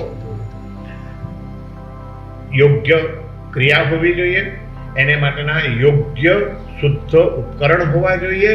પણ એ બધું કદાચ થોડુંક નબળું હોય તો ચાલે, પણ જો અંતઃકરણ નબળું હોય, અંતઃકરણ શુદ્ધ ન હોય તો ન ચાલે. શુદ્ધ અંતઃકરણ હોવું જોઈએ. એટલે જે સમતા ભાવની વાત છે, સામાયિકની વાત છે, એમાં મારે સમભાવમાં આવવું છે. એ લક્ષ્ય, એ તમન્ના, એ સતત જાગૃતિ. હું અંતઃકરણ આપણું ન હોય, અંદરની ઝંખના ન હોય. દાન તમે આપો છો, દાન કદાચ આ ભાઈ પણ આપશે, પણ એને દાન આપવું છે એની વાહ વાહ થાય એટલા માટે. તો એ દાન ધર્મ કેવા છે વિતરાગની દ્રષ્ટિએ? એ તો કીર્તિદાન થઈ ગયું, એને તો આપણે ત્યાં કીર્તિદાન કીધેલું છે. તો ત્યાં અંતઃકરણ પણ હોવું જોઈએ. પરિગ્રહ ખોટો છે, મારે પરિગ્રહનો ત્યાગ કરવાનો છે. ધનની મૂર્છા જ મને મારી રહી છે. આ મારી ધનની મૂર્છા ઓછી થાય માટે મારે દાન આપવું છે. આ તમારી લોભ સંજ્ઞા તૂટવી જોઈએ, પરિગ્રહ સંજ્ઞા તૂટવી જોઈએ. એ માટે જો તમે દાન આપતા હો તો એ તમારું દાન ધર્મ છે, નહીં તો એ શુદ્ધ ધર્મ નથી બની શકતો. એટલે આમાં અંતઃકરણ પણ બહુ મહત્વનું છે ને. એ દ્રષ્ટિએ મને ઘણીવાર એમ લાગે કે આપણા મહાપુરુષો બહુ ઓછા શબ્દોમાં આખા જીવનનું રહસ્ય આપી દેતા હોય છે કે કરણ પણ જોઈએ, ઉપકરણ પણ જોઈએ અને અંતઃકરણ પણ જોઈએ, તો તમને જીવન સફળ થઈ ગયું. કેમ? મહાત્મા ગાંધી જેવી વ્યક્તિ ફક્ત ને ફક્ત એક જ શબ્દ સત્ય ઉપર આખું જીવન સાર્થક કરી ગયા, આપણે જોયું. અને આપણા ધર્મમાં ઘણા એવા શબ્દો છે. આપણે સંતોષ લ્યો, કન્ટેન્ટમેન્ટ લ્યો, ખાલી એક જ શબ્દ પર ચિંતન, મનન, કન્ટેમ્પલેશન કરો, મંથન કરો તો સત્યની જેમ છે. કૃતજ્ઞતા બીજો એક શબ્દ છે. પરિસ્થિતિનો સ્વીકાર ભાવ, જતું કરતા શીખો, અનેકાંતવાદ, ભગવાન મહાવીરનો શબ્દ.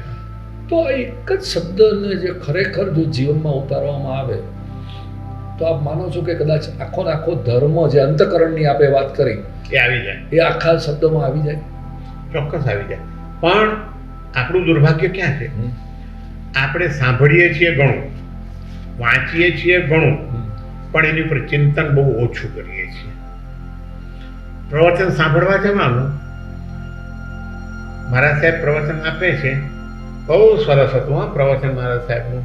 બસ પ્રવચન સાંભળી લીધું, પણ પછી એમને ત્યાં સોંપી.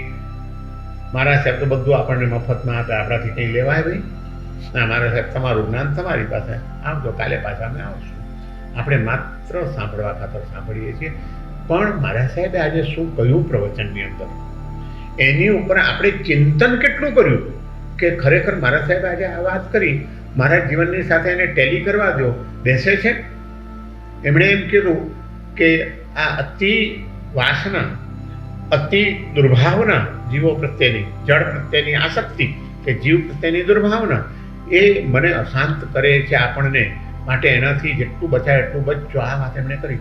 તો મને જોવા દો કે ખરેખર જ્યારે જ્યારે મારા મનમાં જળ પદાર્થો પ્રત્યેની આસક્તિ જાગી હતી, ત્યારે મારું મનમાં શાંતિ થઈ હતી કે અશાંતિ ઊભી થઈ હતી? જ્યારે જ્યારે મેં બીજા માટે કોઈને માટે દુર્ભાવના કરી હતી, ઈર્ષ્યા કરી હતી, અદેખાઈ કરી હતી, ગેરભાવ કેળવાયો હતો, ગુસ્સો આવી ગયો હતો, ત્યારે મારા મનમાં શાંતિનો અનુભવ થયો હતો કે અશાંતિનો અનુભવ થયો હતો? મારા સાહેબે કીધું કે આ બધા કર્મબંધનના કારણ છે ને જીવને અશાંત બનાવનારા છે. તો ખરેખર એવું છે. આવું ચિંતન આપણે કેટલી વાર કર્યું મારા સાહેબની પાસેથી જે સાંભળે. આપણે ત્યાં મોટે ભાગે અત્યારે ચિંતન બહુ ઓછું થઈ ગયું છે. નથી કહેતો કે નથી કરતા, ભાગ્યશાળીઓ કરનારા કરે છે, પણ સાંભળવાનું વધી ગયું છે, વાંચવાનું વધી ગયું છે, એની ઉપર જાતનું ચિંતન કરવાનું બહુ ઘટી ગયું છે. માટે એનું જે રિઝલ્ટ તરફ આપણું ધ્યાન જવું જોઈએ નથી. પણ આપણે ત્યાં 14 ગુણસ્થાનકો છે અને આ બધું થોડુંક છે ને સમાવ મને એવું લાગ્યું છે કે દરેક ધર્મમાં જે ગૂઢ ભાષાઓ વાપરવામાં આવી છે એને કારણે કોમ્પ્લિકેશન થઈ ગયું છે લાઈફમાં. પણ તમે મને એક વાત કરો, આપના હિસાબે કે કોઈ બી વ્યક્તિ જીવન શુદ્ધિ કે ચિત્ત શુદ્ધિ તરફ જતું હોય, ઓકે, તો એનો પ્રોગ્રેસ થઈ રહ્યો છે, જેને આપણે ગુણ સ્થાનકો કહીએ છીએ, ઓકે, એનું માપદંડ કે એનું પ્રોગ્રેસનું એને પોતાને ખ્યાલ કેવી રીતે આવે, બીજાને ખ્યાલ કેવી રીતે આવે, આપને શું લાગે છે એ કેવી રીતે ખ્યાલ આવે? જો એકવાર છોકરાની એક્ઝામ લેવામાં આવે છે, ઓકે, અને એને માર્ક આપવામાં આવે છે, તો એને ખ્યાલ આવે છે કે હું નંબર 1 છું, નંબર 2 છું, નંબર 3 છું. તો ચિંતન એક બાજુની વાત છે, પણ આપણે આ પ્રોગ્રેસ રિપોર્ટ ધર્મમાં ક્યાંય કોઈ પણ જગ્યાએ તો એ કઈ રીતે થાય? એ માટે સતત કડક આત્મનિરીક્ષણ જરૂરી છે. અને હવે તમને વાત કરું, તમે જે હમણાં વાત કરી એ વાત બહુ સાચી છે કે આપણે ત્યાં કર્મગ્રંથની અંદર આખો બીજો કર્મગ્રંથ જો આપણે જોઈએ 6 કર્મગ્રંથમાં, તો એ 14 ગુણસ્થાનકની ચર્ચા ઉપર છે મુખ્ય આધારને. હવે એ 14 ગુણસ્થાનકની જે વાત છે કે ચોથા ગુણસ્થાનક આવે ત્યાંથી આત્માના વિકાસની સાચી શરૂઆત થાય છે સમ્યક દર્શનથી. પછી દેશવીરતિ આવે છે, પછી સર્વવીરતિ આવે છે, પછી અપ્રમત્ત ભાવ આવે છે, પછી અપૂર્વકરણ આવે છે, પછી અધિવૃત્તિકરણ આવે છે, અને 11મા ગુણસ્થાનકે ઉપસમ ભાવ આવે છે. આ આખો જે ક્રમ છે એમાં તમે જુઓ હવે શેની ઉપર છે? કષાયોની મંદતા ઉપર છે. કષાયોની મંદતા, અનંતાનુબંધીનો કષાય અપ્રત્યાખ્યાનીનો થયો એટલે 5મું ગુણસ્થાનક આવ્યું, પ્રત્યાખ્યાનીનો થયો એટલે 6થું ગુણસ્થાનક આવ્યું, પછી સંજ્વલનનો થયો એટલે 7મું અને 8મું ગુણસ્થાનક આવ્યું. તો કષાયોની મંદતા તીવ્ર, કષાય સાવ નિર્મૂળ નથી થવાના, પણ ધીમે ધીમે કષાયો મંદ પડતા જાય, એની તીવ્રતા ઓછી થતી જાય, એનો રસ ઓછો થતો જાય, પ્રકૃતિ રહેશે. જે કર્મગ્રંથનો અભ્યાસ કર્યો છે, જે આ સાંભળનારાઓ એમને ખ્યાલ હશે કે આપણે ત્યાં જ્યારે કર્મ બંધાય છે ત્યારે 4 ક્રિયાઓ થાય છે. પ્રકૃતિ એની નક્કી થાય છે, પ્રકૃતિબંધ, સ્થિતિબંધ, રસબંધ અને પ્રદેશબંધ. 4 વસ્તુઓનો ઉલ્લેખ કરવામાં આવેલો છે. એનો સ્વભાવ નક્કી થાય છે, એ આત્મા ઉપર કેટલો સમય સુધી લાગેલા રહેશે એનો કાળ નક્કી થાય છે. એ જ્યારે કર્મ ઉદયમાં આવશે ત્યારે ફોર્સફુલી ઉદયમાં આવશે કે સામાન્ય પ્રભાવ બતાડીને છટકી જશે, એના કારણે એનો રસ નક્કી થાય છે. અને જે ક્ષણે આપણે શુભ કે અશુભ મન વચન કાયાની પ્રવૃત્તિ કરીએ છીએ ત્યારે વાતાવરણમાં રહેલા કાર્મિક વર્ગના પૂતગલો જે આત્માની ઉપર ચોંટે છે, જેને આપણે કર્મ બાંધ્યા એમ કહેવાય છે સાદી ભાષામાં, એ કેટલા કર્મના પૂતગલો, સૂક્ષ્મ પૂતગલો છે બહુ છે, એ કેટલો જથ્થો લાગે છે એને પ્રદેશબંધ કહેવામાં આવે છે. તો એમાં 11મા ગુણસ્થાનક સુધી આખી ચર્ચા છે આ કર્મ વિચારણાની છે. એટલે કે કાર્મિક પૂતગલોની તીવ્રતા, એની સ્થિતિ, એનો રસ, એની આધારે જ ગુણસ્થાનકોનો વિકાસ છે. 10મા ગુણસ્થાનક સુધી તો હજી લોભ કસાય રહે છે, સંજ્વલન કસાય રહે છે. 11મા ગુણસ્થાનકે તમે જાઓ છો ત્યારે ઉપસમ શ્રેણી ચડવાની શરૂઆત થાય છે તમારી. એ પછી ઉપરનું છે. અને 11મા ગુણસ્થાનક સુધી પહોંચેલો આત્મા પણ જો જાગૃતિ ચૂક્યો પાછો તો સીધો ક્યાં આવે છે? સીધું પતન થાય એટલે બીજા ગુણસ્થાનકે આવી જાય છે. 11માંથી સીધા માર્ક્સ એકદમ ડાઉન ગયા. ઘણા હોશિયાર વિદ્યાર્થીઓ હોય છે, શરૂઆતમાં બહુ સરસ બતાડે છે, અને બરાબર એસએસસી આવે ત્યારે ઠપ. ઘણીવાર આપણા આત્માની સ્થિતિ એ જ છે કે જરાક જાગૃતિ ચૂક્યો જીવ, જરાક લક્ષ્ય ચૂકાણું, અને પાછો અનાદિકાળના સંજ્ઞાના કસાયો જે પડેલા હતા અંદર એ જોહર કરી ગયા, ત્યાં આત્માને પાછું નીચે આવી જતા વાર નથી લાગતી. આ ન આવે એને માટે શું કરવાનું, એને માટે એક જ ઉપાય બતાડેલો છે આપણા જ્ઞાની પુરુષોએ, સતત આત્મનિરીક્ષણ. અને એટલા માટે જ પ્રતિક્રમણ એ રોજની ક્રિયા કીધી છે. પ્રતિક્રમણ એટલે શું છે? આવશ્યક ક્રિયા છે. બરાબર. સાધુ, સાધ્વી, શ્રાવક, શ્રાવિકા બધાએ રોજ કરવાની જે ક્રિયા છે એ 6 આવશ્યક છે. તકલીફ એ છે કે આપણે ગગડાવી જઈએ છીએ. હા, એનું કહું છું કે 6 આવશ્યક છે. સંભાવમાં રહેવાનો સંકલ્પ. આપણે સામાયિકનું કરેવી બંતે સૂત્ર બોલી જઈએ છીએ, પણ સંભાવમાં હવે મારે 48 મિનિટ સંભાવમાં જ રહેવાનું છે, કોઈ વિસંભાવમાં ચિત્તને નહીં જવા દઉં. એ જાગૃતિ તે વખતે પણ હોય છે ખરી આપણી? ના, તમે કીધું એ માત્ર આપણે ક્રિયા કરી જઈએ છીએ કે સૂત્ર બોલી જઈએ છીએ. સંભાવમાં રહેવાનો સંકલ્પ છે એ જ જીવનનું સાચું લક્ષ્ય છે. એ કોણે બતાડ્યું? તો કે 24 તીર્થંકરોએ. માટે તીર્થંકર ભગવંતોને બીજું આવ્યું વંદન, આવ્યું તીર્થંકરોને વંદના છે. એ ભગવાન તો બતાડીને ચાલ્યા ગયા આપણા જીવનના કલ્યાણનો માર્ગ. આપણને કોણે પહોંચાડ્યો? કોઈક તો એવા સદગુરુ મળ્યા હશે જેણે તમને તમારી દ્રષ્ટિ ખોલી નાખી હશે, જેણે તમને કંઈક તમારી જુદી દિશામાંથી તમારા જીવનનું પરિવર્તન કરાવ્યું હશે. તો એવા ગુરુએ તમને મહાવીરનો માર્ગ, તીર્થંકરોનો માર્ગ, રોજની ક્રિયાઓ કરવાનો જે માર્ગ કે જીવનનું લક્ષ્ય, એ તમારા સુધી કોણે પહોંચાડ્યું?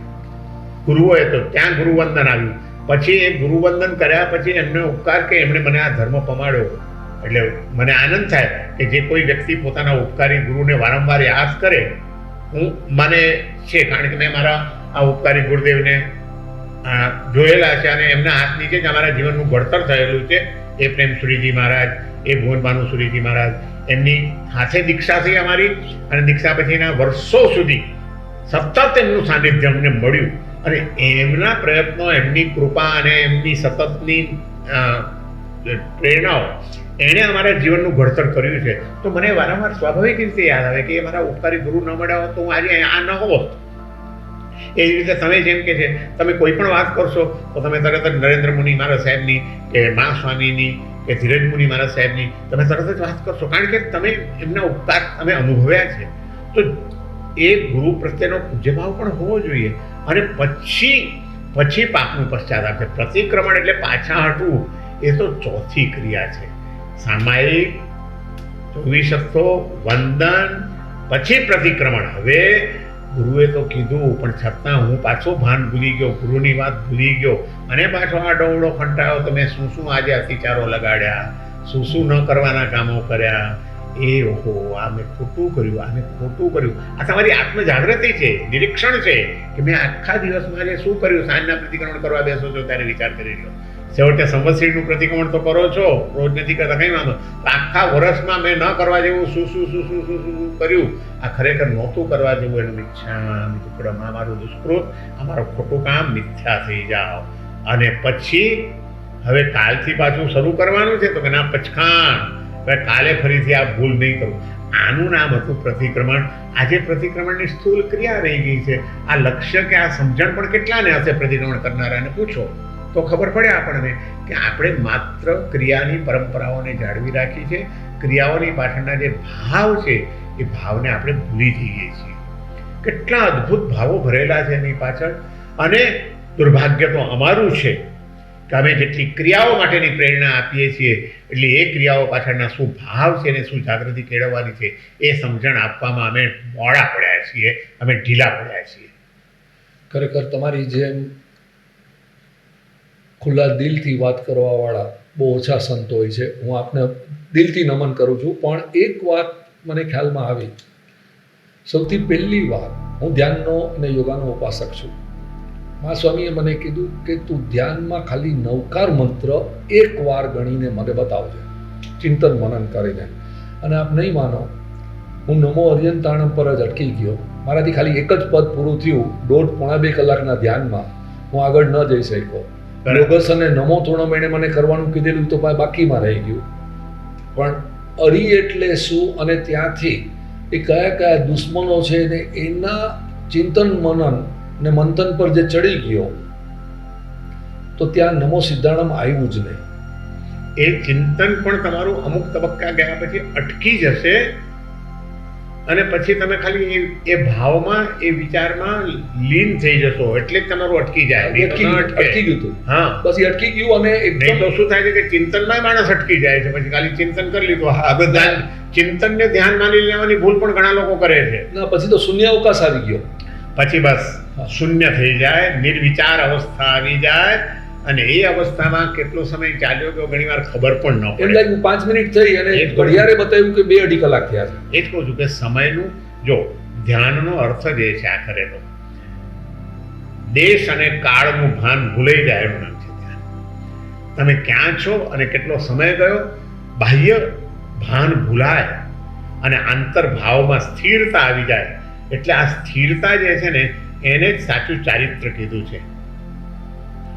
યશોવિજયજી મહારાજે જ્ઞાનસારમાં કહ્યું, ચારિત્રમ સ્થિરતા રૂપમ અત સિદ્ધેષ્વભિષ્યતે.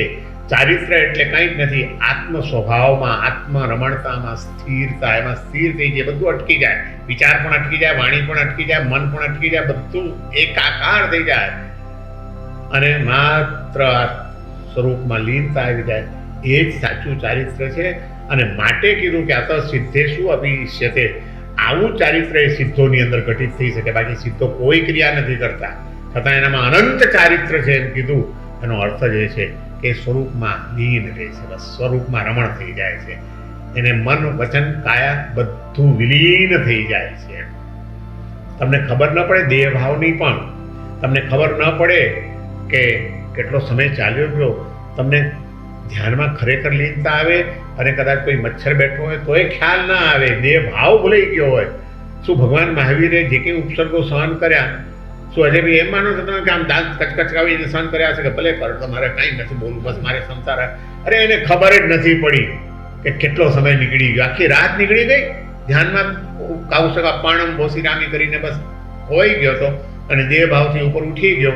પછી રાત ક્યાં આખી ચાલી ગઈ ખબર પણ ન પડી. કોણ શું કરી ગયું એની ખબર પણ ન પડી. દીક્ષા લઈને પહેલી જ રાત્રે ડાન્સ મચ્છરોએ બિજમાની ઉડાવી હતી, કારણ કે રાજકુમાર હતા. દીક્ષા લેતા પહેલા નંદીવર્ધન રાજાએ અને બધા એના શરીર પર સુગંધી દ્રવ્યોના વિલેપન કરેલા હતા, અને પહેલી જ રાત્રે જંગલમાં જઈને કાઉસક ધ્યાનમાં ઊભા છે ત્યાં એ સુગંધથી ખેંચાઈને બધા ડાન્સ ને મચ્છર ને ભમરા ને બધા આવ્યા છે, અને એને મજા આવે છે એટલે એણે બિજબાની કરી. અને ભગવાન મહાવીરને ખબર જ નહોતી. કેમ? દેહ ભાવ અપાણમ ઓસિરામી કરી દીધું એટલે કરી દીધું. અને એ પ્રેક્ટિસ એમની નંદીવર્ધન રાજાના ઘરે જ 28 થી 30 વર્ષ સુધી, 2 વર્ષ સુધી એમણે કર્યું છે. શું પ્રેક્ટિસ જ કરી હતી. સાધુ પણ હું લીધું નહોતું, પણ ભાવથી સાધુ થઈ ગયા હતા. તો વડીલ બંધુના આગ્રહના કારણે એને 2 વર્ષ સંસારમાં રહેવું પડ્યું માટે રહ્યા હતા, બાકી તો કંઈ સાધુ જ હતા. એ પ્રેક્ટિસ કરી હતી ને સિદ્ધ દીક્ષાને પહેલે જ દિવસે એની સિદ્ધિ પણ મળી. આખી રાત એને કશું પણ દેહ ભાવ આવી ન શક્યો.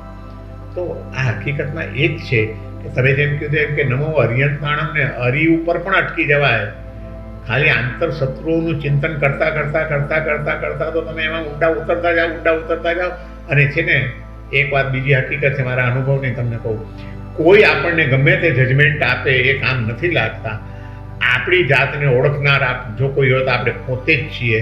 આપણા અંતરમાં કયા કયા ભાવો રમે છે, કયા કયા ભાવો ઉઠે છે, ક્યારે ક્યારે એમાં પરિવર્તન આવે છે, એની જાણકારી આપણા સિવાય બીજા કોને હશે? કોઈને. તો હરિનો ચિંતન કરીએ ત્યારે કેવા કેવા હરિયો અંદરથી ઊભા થયા છે. કામ, ક્રોધ, લોભ, મદ, મોહ, માન, આ બધા કેવા કેવા ક્યારે મને સતાવ્યા. એ જાગૃતિ કરતા કરતા કરતા આ કર્યું મેં, આ કર્યું મારાથી, આ થઈ ગયું, એ વિચાર કરતા કરતા પશ્ચાતાપમાં તમે લીન થઈ જાઓ, અને ત્યાં તમારી કર્મની નિર્જરા થઈ જાય છે. ધ્યાનમાં સૌથી વધુ કર્મની નિર્જરા થાય છે. એટલે એનું કારણ શું? એનું કારણ આ છે કે એ ધ્યાન, તમારું આત્મનિરીક્ષણ તમને પશ્ચાતાપમાં લઈ જાય, અને પશ્ચાતાપમાં પછી બધા પાપો ધોઈ જાય છે. ત્યારે કલાપીને પેલા વાક્યો યાદ આવે કે રે પસ્તાવો વિપુલ ઝરણું સ્વર્ગથી ઉતર્યું છે, પાપી તેમાં ડૂબકી દઈને પુણ્યશાળી બને છે. આપણે કસાઈ ઉપર આવીએ, આપણને ખ્યાલ છે કે બધું જ અનિત્ય છે, અને આપણું જીવન પણ અનિત્ય છે. 50 વર્ષ, 70 વર્ષ, 90 વર્ષ, અને છતાં પણ આપણો લોભ છે, આપણી અતૃપ્તિ છે, આપણી તૃષ્ણા છે, એ જતી નથી. એનું કારણ શું? અનાદિ કાળના સંસ્કારો. આ સમજણ જે છે કે આ ખોટું છે, લોભ ખોટો છે, મોહ ખોટો છે, બધો ખોટો, એ સમજણ કે એ વિચારો કે એ સ્પષ્ટતા એ કેટલા વખતથી આવી છે? બહુ તો આ જન્મમાં.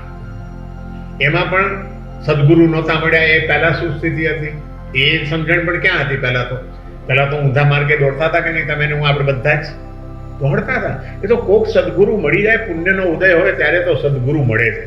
સદગુરુની પ્રાપ્તિ પણ એમને એમ નથી થતી. પરમાત્માની કોઈ દિવ્ય અચિંત્ય કૃપા હોય તો સદગુરુ મળે, અને સદગુરુની અચિંત્ય કૃપા હોય તો પરમાત્મા મળે. બંને એકબીજાની સાથે સંબંધિત છે. ગુરુની સાચી કૃપા વિના પરમાત્માની પ્રાપ્તિ થતી નથી, અને પરમાત્માનો અનુગ્રહ થયા વિના સદગુરુની પ્રાપ્તિ થતી નથી. અને એવા ગુરુ મળ્યા પછી ભાન આવ્યું કે આ ખોટું છે, આ લોભ ખોટો છે, આ મોહ ખોટો છે. એ પહેલાના અનંત જન્મોનો આપણો સંસ્કાર કયો છે? તો આ સંસ્કાર પછી નવો આપણે ઘૂંટી રહ્યા છીએ, અને પેલો સંસ્કાર તો ઘૂંટાઈને સહસ્ત્ર ફૂટી નહીં, લક્ષ ફૂટી નહીં, કરોડો ફૂટ લાગી ગયા છે અનંત કાળના. એને ધોવાતા વાર લાગે. આ જ જન્મમાં બધું ધોવાઈ જશે એ વધુ પડતી આશા છે આપણી. પણ આ જન્મમાં તો આપણા કસાયો મરી નહીં જાય, માંદા પડે તો એ ઘણું, મુર્દાલ થઈ જાય તો એ ઘણું રાજી થવાનું કે ચાલો માંદા તો પડી ગયા, પથારી ભેગા તો થઈ ગયા, હવે એક દાડો મરી જશે. આપણા તો મરતાય નથી ને માંદા પડતાય નથી, નહીં તો પુષ્ટ થતા જાય છે. જરાક નિમિત્ત મળ્યું એટલે પાછો મારો અહંકાર જાગી જાય. હું એટલે જીનચંદ્ર વિજય, હું વક્તા, હું આ, હું તેમ, હું જ્ઞાની. આ ભાવ ભલાને પછાડે છે. નહીં તો 10 પૂર્વનું જ્ઞાન મેળવનાર સ્થૂલીભદ્રજીને અહંકાર આવી શકે? આખા સંસારનો મોહ છોડનાર બાહુબળીને અહંકાર સતાવી શકે? પણ આ અનાદિકાળના સંસ્કારો. પણ એમાં એક વસ્તુ કદાચ, હું નથી કહેતો કે મારા મા સ્વામી સાચા હતા, પણ અને મારા ગુરુદેવ જ મૂકું, નરેન્દ્ર મુનિને મા સ્વામી મૂકું એટલે શું છે કે કોઈ બીજી વ્યક્તિ ન આવે. ના બરાબર. ગુરુદેવના જીવતા એ મને હંમેશા કહેતા કે નવકાર લોગસ અને નમો થોણમની માળા ગણજે. અને હું ગણતો હતો. અને મા સ્વામીએ મને એક જ મંત્ર આપ્યો કે જેમાં આખા ધર્મનો સમાવેશ થઈ ગયો છે. ના અહમ ના મમ, ના અહમ ના મમ, ના અહમ ના મમ. અને કે કન્ટિન્યુઅસલી બોલે રાખને, એની પર ચિંતન મનન કરે રાખ. એટલે આ હું નથી અને આ મારું નથી. ના અહમ ના મમ. ના અહમ એટલે એ તો અહંકાર કહેતા હતા કે અહંકાર અને મમત્વ બંને છોડી દે. મારે અહંકારે નથી કરવાનું, મારે મમત્વ નથી કરવાનું. આ બંનેને તું એ બે છોડો તો જ તમે અરિયતની સાથે સંબંધ જોડી શકે. જો હું કહું છું ઘણી વાર પ્રવચનમાં મેં કીધું છે કે અરહમની પ્રાપ્તિ કરવી હોય તો અહમથી મુક્ત થવું પડે. અહમ જ અરહમ સુધી પહોંચવા નથી દેતો આપણને. અરિયત સુધી પહોંચવામાં વિઘ્ન મોટામાં મોટું હોય તો અહમ, સુષુપ્ત અહમ. ઘણીવાર આપણને બહારથી આપણે આપણી જાતને છેતરતા હોઈએ છીએ, મોટે ભાગે છેતરતા હોઈએ. હા, કે ના હું હવે કોઈ અભિમાન નથી મને કોઈ, એ તો જે છે ગુરુની કૃપા છે. પણ અંદર છુપો તો આપણો અહંકાર કામ કરતો જ હોય છે. અને એ સૂક્ષ્મ સંસ્કારો અને સૂક્ષ્મ આપણી હલચલ મનની એને સમજવી, એને જાણવી અને એને કંટ્રોલ કરવાનો ભાવ મેળવવો એ બહુ મોટું કામ છે. સતત સદગુરુનું સાનિધ્ય જોઈએ એને માટે, સદગુરુના સતત ચાપખા જોઈએ એને માટે, અને પ્રેરણા જોઈએ. અને એમ ઘણીવાર તો માત્ર એમનું સાનિધ્ય પણ એટલું દિવ્ય હોય છે કે એના કારણે જ ઓછા એ ઢીલા પડી જતા હોય છે. પણ એવું સદગુરુનું સાનિધ્ય બધાના નસીબમાં નથી હોતું, અને કાયમ માટે નથી હોતું. એક નાનપણમાં કોલેજના દિવસોમાં એક પ્રિન્સિપલ શીખેલો, પ્રિન્સિપલ ઓફ માર્જિનલ યુટિલિટી. અને એ પ્રિન્સિપલ પ્રમાણે તમે જુઓ ને તો આપણે જ્યારે રોટલો મળે છે ત્યારે જેમ જેમ રોટલો આપણે ખાતા જઈએ એમ એમ આપણી તૃપ્તિ વધતી જાય છે, અતૃપ્તિ રહેતી નથી. પૈસામાં એનાથી વિપરીત કેમ છે? કારણ કે રોટલો ખાઈએ છીએ એ સીધો શરીરમાં જાય છે, અને પેટની મર્યાદા છે, મનની કોઈ મર્યાદા નથી. પેટનો ને મનનો બહુ મોટો ફરક છે. મન ક્યારેય ભરાતું નથી. તળિયા વિનાનું જો કોઈ વાસણ હોય ને તો એ આપણું મન છે. એમાં ગમે એટલું નાખો, તળિયું જ નથી ને. નીચે જ જવાનું છે. એ કોઈ દિવસ ભરાશે નહીં. અહીં તો પેટ જવાબ આપશે કે ભાઈ હવે નહીં ચાલે, તમે એટલું ભાવથી ચીજ હોય તો. અને એટલા માટે જ સૌથી વધારે ભાર મનને આપ્યો છે. આનંદ ગંજી મહારાજ જેવાને પણ કહેવું પડ્યું ને, એ તો આટલા મહાન યોગી હતા, કેટલા અદ્ભુત સિદ્ધ પુરુષ હતા, છતાં એણે સ્તવનોની રચના કરી 24 તીર્થંકરોની. ત્યાં એમણે કીધું કે નહીં કે મનડું કિમહીન બાજે હો કુંથુજીન, મનડું કિમહીન બાજે. હે કુંથુનાથ ભગવાનના સ્તવનમાં લખ્યું છે એમણે કે બધું બીજું બધું સમજાય છે, પણ આ મન હાડું ક્યાંય લાગતું નથી. એ ભટક્યા જ કરે છે. આ મળ્યું હવે આ મળ્યું, આ મળ્યું હવે આ મળ્યું, આ મળ્યું આ મળ્યું, એની તૃપ્તિ થતી જ નથી. અને મન ભટકે છે એવું પાછું કુદરતે પણ ખબર નહીં છે શું રચના કરી છે મનની. શરીરની રચના કરીને તો થોડુંક અક્કલ હતી, પણ આ મનની રચના કરી, કારણ કે શરીરને દોડવા માટે કુદરતે 2 પગ આપ્યા અને પગની લિમિટ આપી, શક્તિ આપી. તમે દોડો ખૂબ દોડો, મેરેથોનમાં જાઓ, પણ છેવટે પગ થાકે કે નહીં? પગ થાકે. કલાક દોડ્યા, 2 કલાક દોડ્યા, 3 કલાક દોડ્યા, 10 કિલોમીટર ચાલ્યા, 20 કિલોમીટર ચાલ્યા, 50 કિલોમીટર દોડ્યા. તમે દોડીને પછી જ્યારે પહોંચે ને વિજય મળ્યો, થાક લાગ્યો. મનને કોઈ દિવસ લાગ્યું હા થાકી ગયો, બહુ વિચાર કર્યા? નથી લાગતો મનને કોઈ. એટલા માટે એક કવિ બહુ સરસ કલ્પના આપી છે. કવિ તો કલ્પનાઓમાં રાખે. એણે કીધું છે, થતે કેવું સારું અગર મનને હોત પગજો. આ મનને પણ પગ હોત તો કેટલી મજા આવી જાય. થતે કેવું સારું અગર મનને હોત પગજો, કદી તો થાકીને ભટકી જાત અટકી. કોક દાડો તો ભટકીને અટકી જાત, તો અટકતું જ નથી. એક જગ્યાએથી બીજી જગ્યાએથી ત્રીજી જગ્યાએ, એક ઈચ્છા પરથી બીજી ઈચ્છા પર ભટક્યા જ કરે છે અને કોઈ દિવસ થાકતું નથી. પેટ ભરાઈ ગયું એમ આપણે કીધું, વ્યાખ્યાન બહુ સાંભળ્યું, બસ હવે મન થાકી ગયું એમ કીધું, પણ વિચારો કોઈ દિવસ થાક્યા? ઈચ્છાઓ કોઈ દિવસ થાકી? અને એટલા માટે ભગવાન મહાવીરે કીધું છે, આ આગમોની અંદર છે, ઈચ્છાઓ આકાશ સમા અનંતયા. ઈચ્છાઓ આકાશની જેમ અનંત છે. આકાશનો જેમ છેડો નથી, એમ ઈચ્છાઓનો કોઈ છેડો નથી. ઈચ્છાઓ માણસની ક્યારેય પૂરી થતી જ નથી. એનો છેડો આવી જાય તો જીવન જીતી જઈએ, સાર્થક થઈ જાય. મા સ્વામી મને કહેતા હતા કોક વાર, આમ જનરલ, કોઈના પર આંગળી ચીંધીને નહીં, કે એ માણસ એટલો બધો ગરીબ હતો કે એની પાસે પૈસા સિવાય કાંઈ હતું જ નહીં. કઈ હતું બધું સમજાય, સાવ સાદી ભાષા છે. ધર્મ કયો આધ્યાત્મિકતા બહુ સીધું છે, બહુ સમજાય. સીધું છે, બહુ સાદું છે. અને આપણને ખ્યાલ પણ આવે છે કે એ રસ્તે ચાલો છો એટલે જીવનમાં સુખ, શાંતિ, મળે. પ્રસન્નતા, હળવાશ અને મધુરતા આવી જાય છે. આમાં સમાજનો વાંક કેટલો? કારણ કે હું જ્યારે જોવા જાઉં છું કે બાળક તરીકે કોઈ પણ બાળક જન્મે છે, આપણે કર્મની થિયરીને બાજુમાં મૂકી દઈએ, કોઈ પણ બાળક જન્મે છે ત્યારે એનામાં ભોળપણ હોય છે, નિખાલસ હોય છે, ઓકે, કુતુલતા એનામાં હોય છે,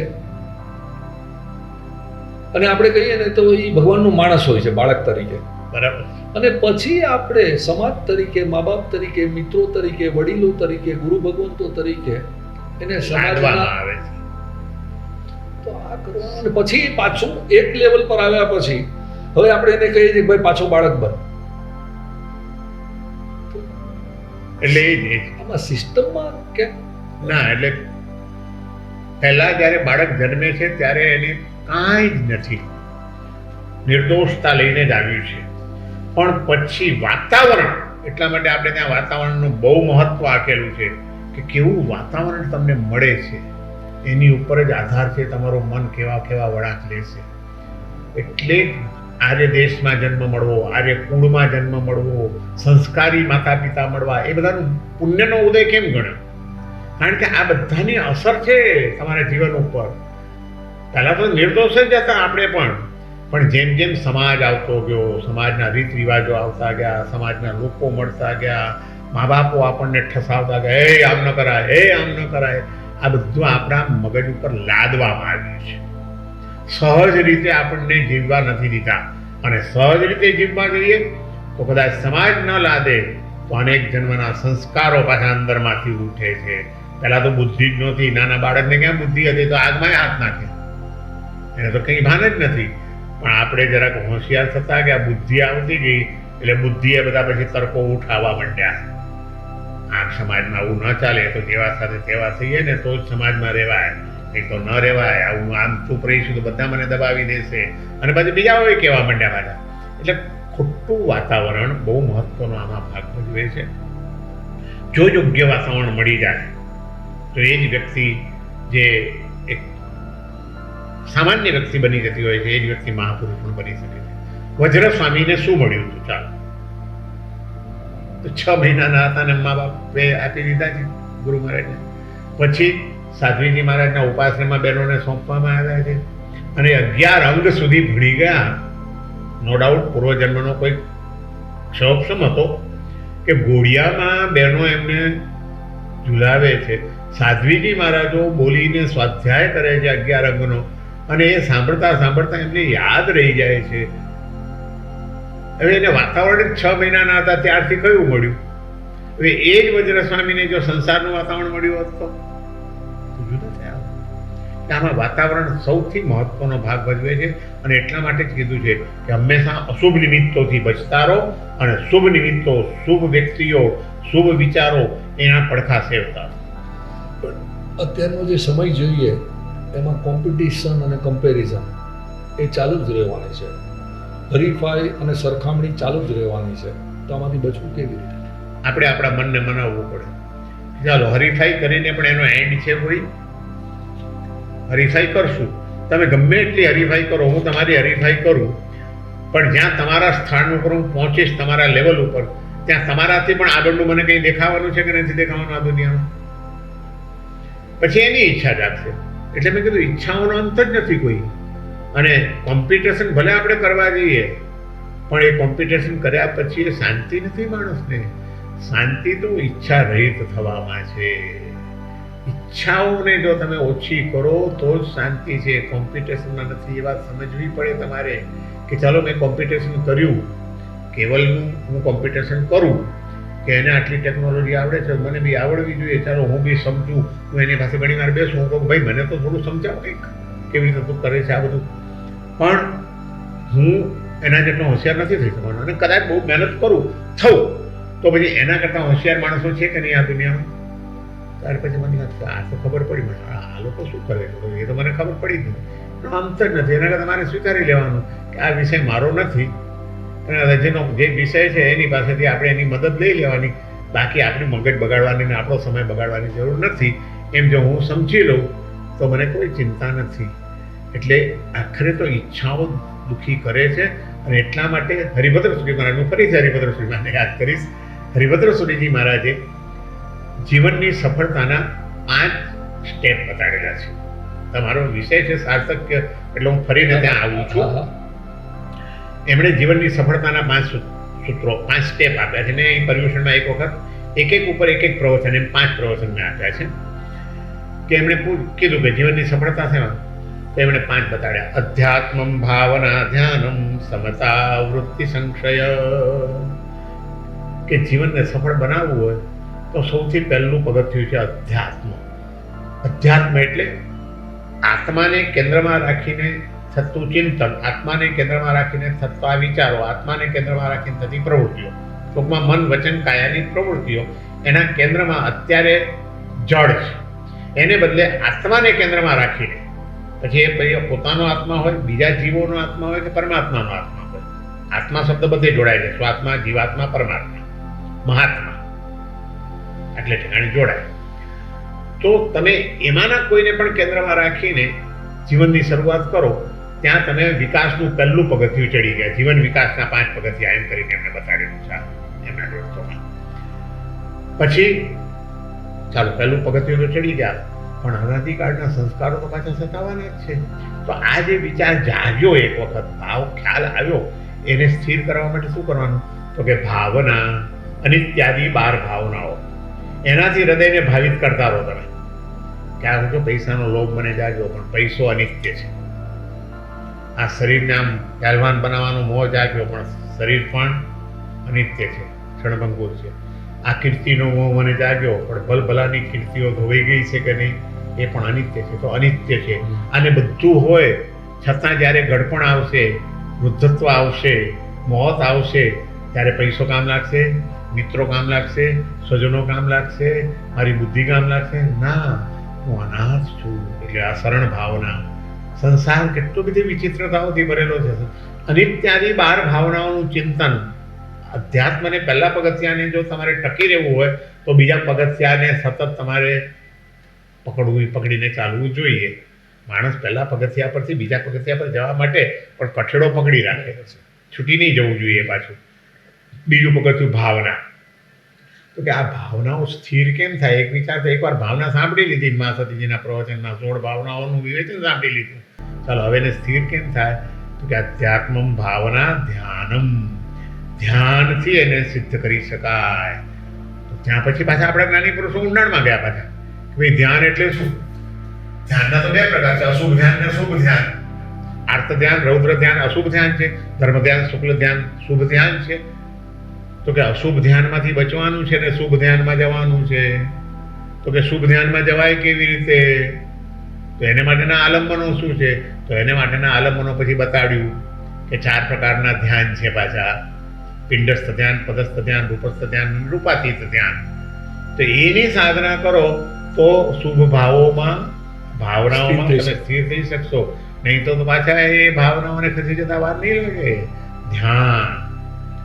ધ્યાનમાં મનની ચંચળતા ઓછી થઈ જાય અને મનની મલિનતા ઓછી થઈ જાય. મનના 2 દોષ છે આપણા બધાના. આ જો જૈનેતર પરંપરામાં અને જૈન પરંપરામાં ધ્યાનનો આ ફરક છે.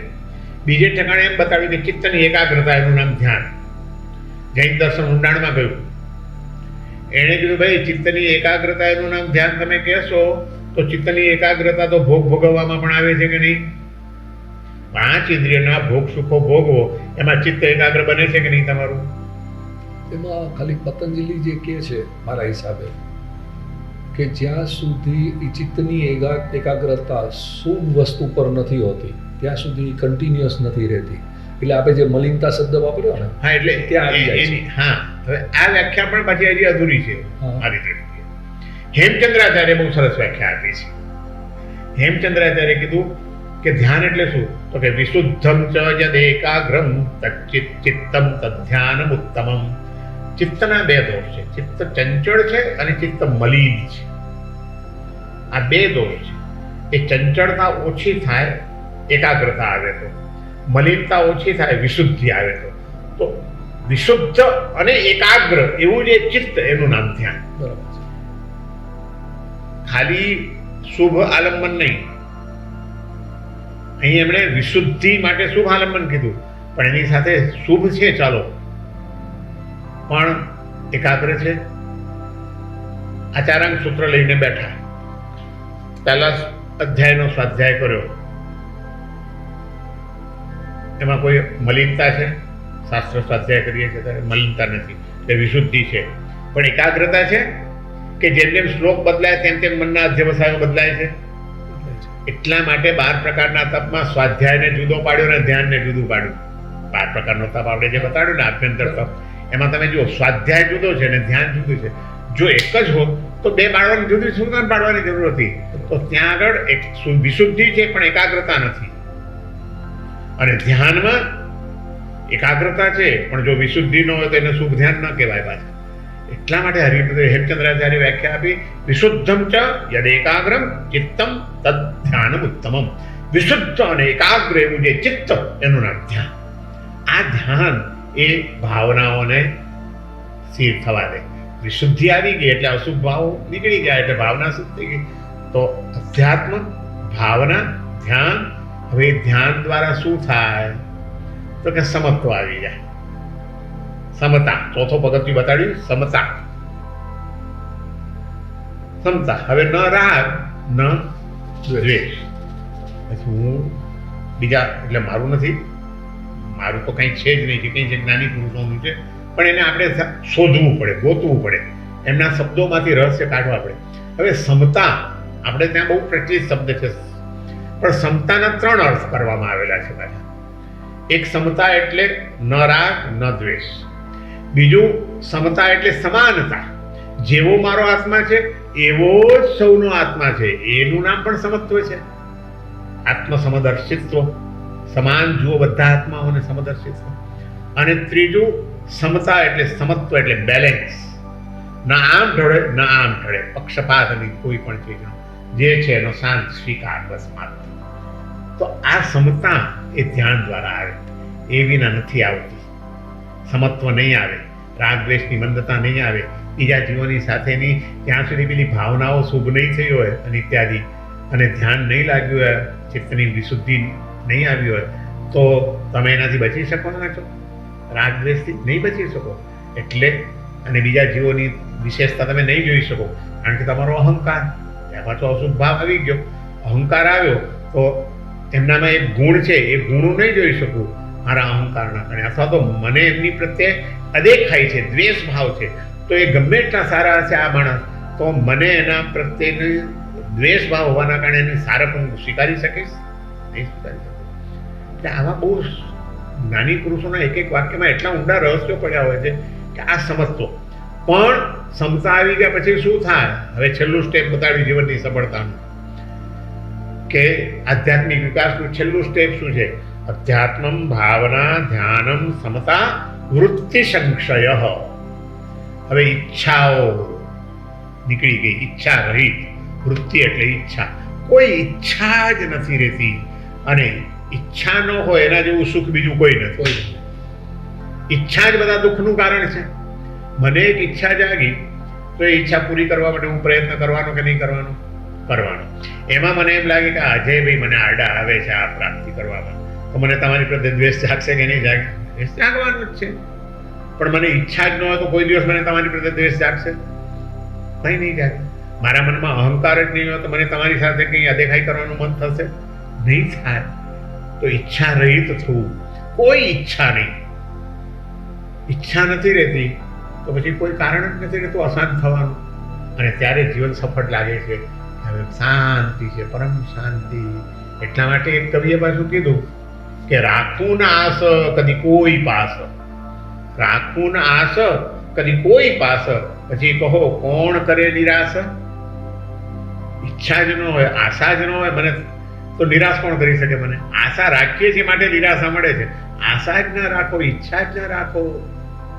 બસ ઈચ્છા જ નથી. ચાહ ગઈ, ચાહ એટલે ચાહના, ઈચ્છા. ચાહ ગઈ ચિંતા ગઈ, મનવા બે પરવા. जिसको कछू न चाहिए वो है શહેનશાહ. જેને કંઈ જોઈતું જ નથી એ મોટો શહેનશાહ છે. તો આપણને દુઃખી કરે છે આપણી ઈચ્છાઓ. આપની વાત સાચી છે સાહેબજી. આપનો ખૂબ ખૂબ આભાર. બીજાનું તો મને નથી ખબર, પણ હું ઘણું બધું શીખીને આજે જાઉં છું અહીંથી. ના ના એવું નથી, તમારો તો ઘણો બધો અભ્યાસ છે ને, આવા બધા શીખીને જાઉં છું આપની પાસે. પણ બસ આપણને તત્વચિંતન ને તત્વ વાર્તા કરવાનો આનંદ મળ્યો તમને ને મને પણ આનંદ થયો કે આટલી ક્ષણો કમસે કમ મારા મનમાં કોઈ દુર્વિચાર તો નથી આવ્યો, કોઈ ખોટો ભાવ તો નથી જાગ્યો. બસ આ વર્તમાનની આટલી જે પણ આપણી પળો ગઈ કલાક દોઢ કલાક, એનો આનંદ. અને હજારો અને લાખો માણસો આમાંથી બોધ લેશે.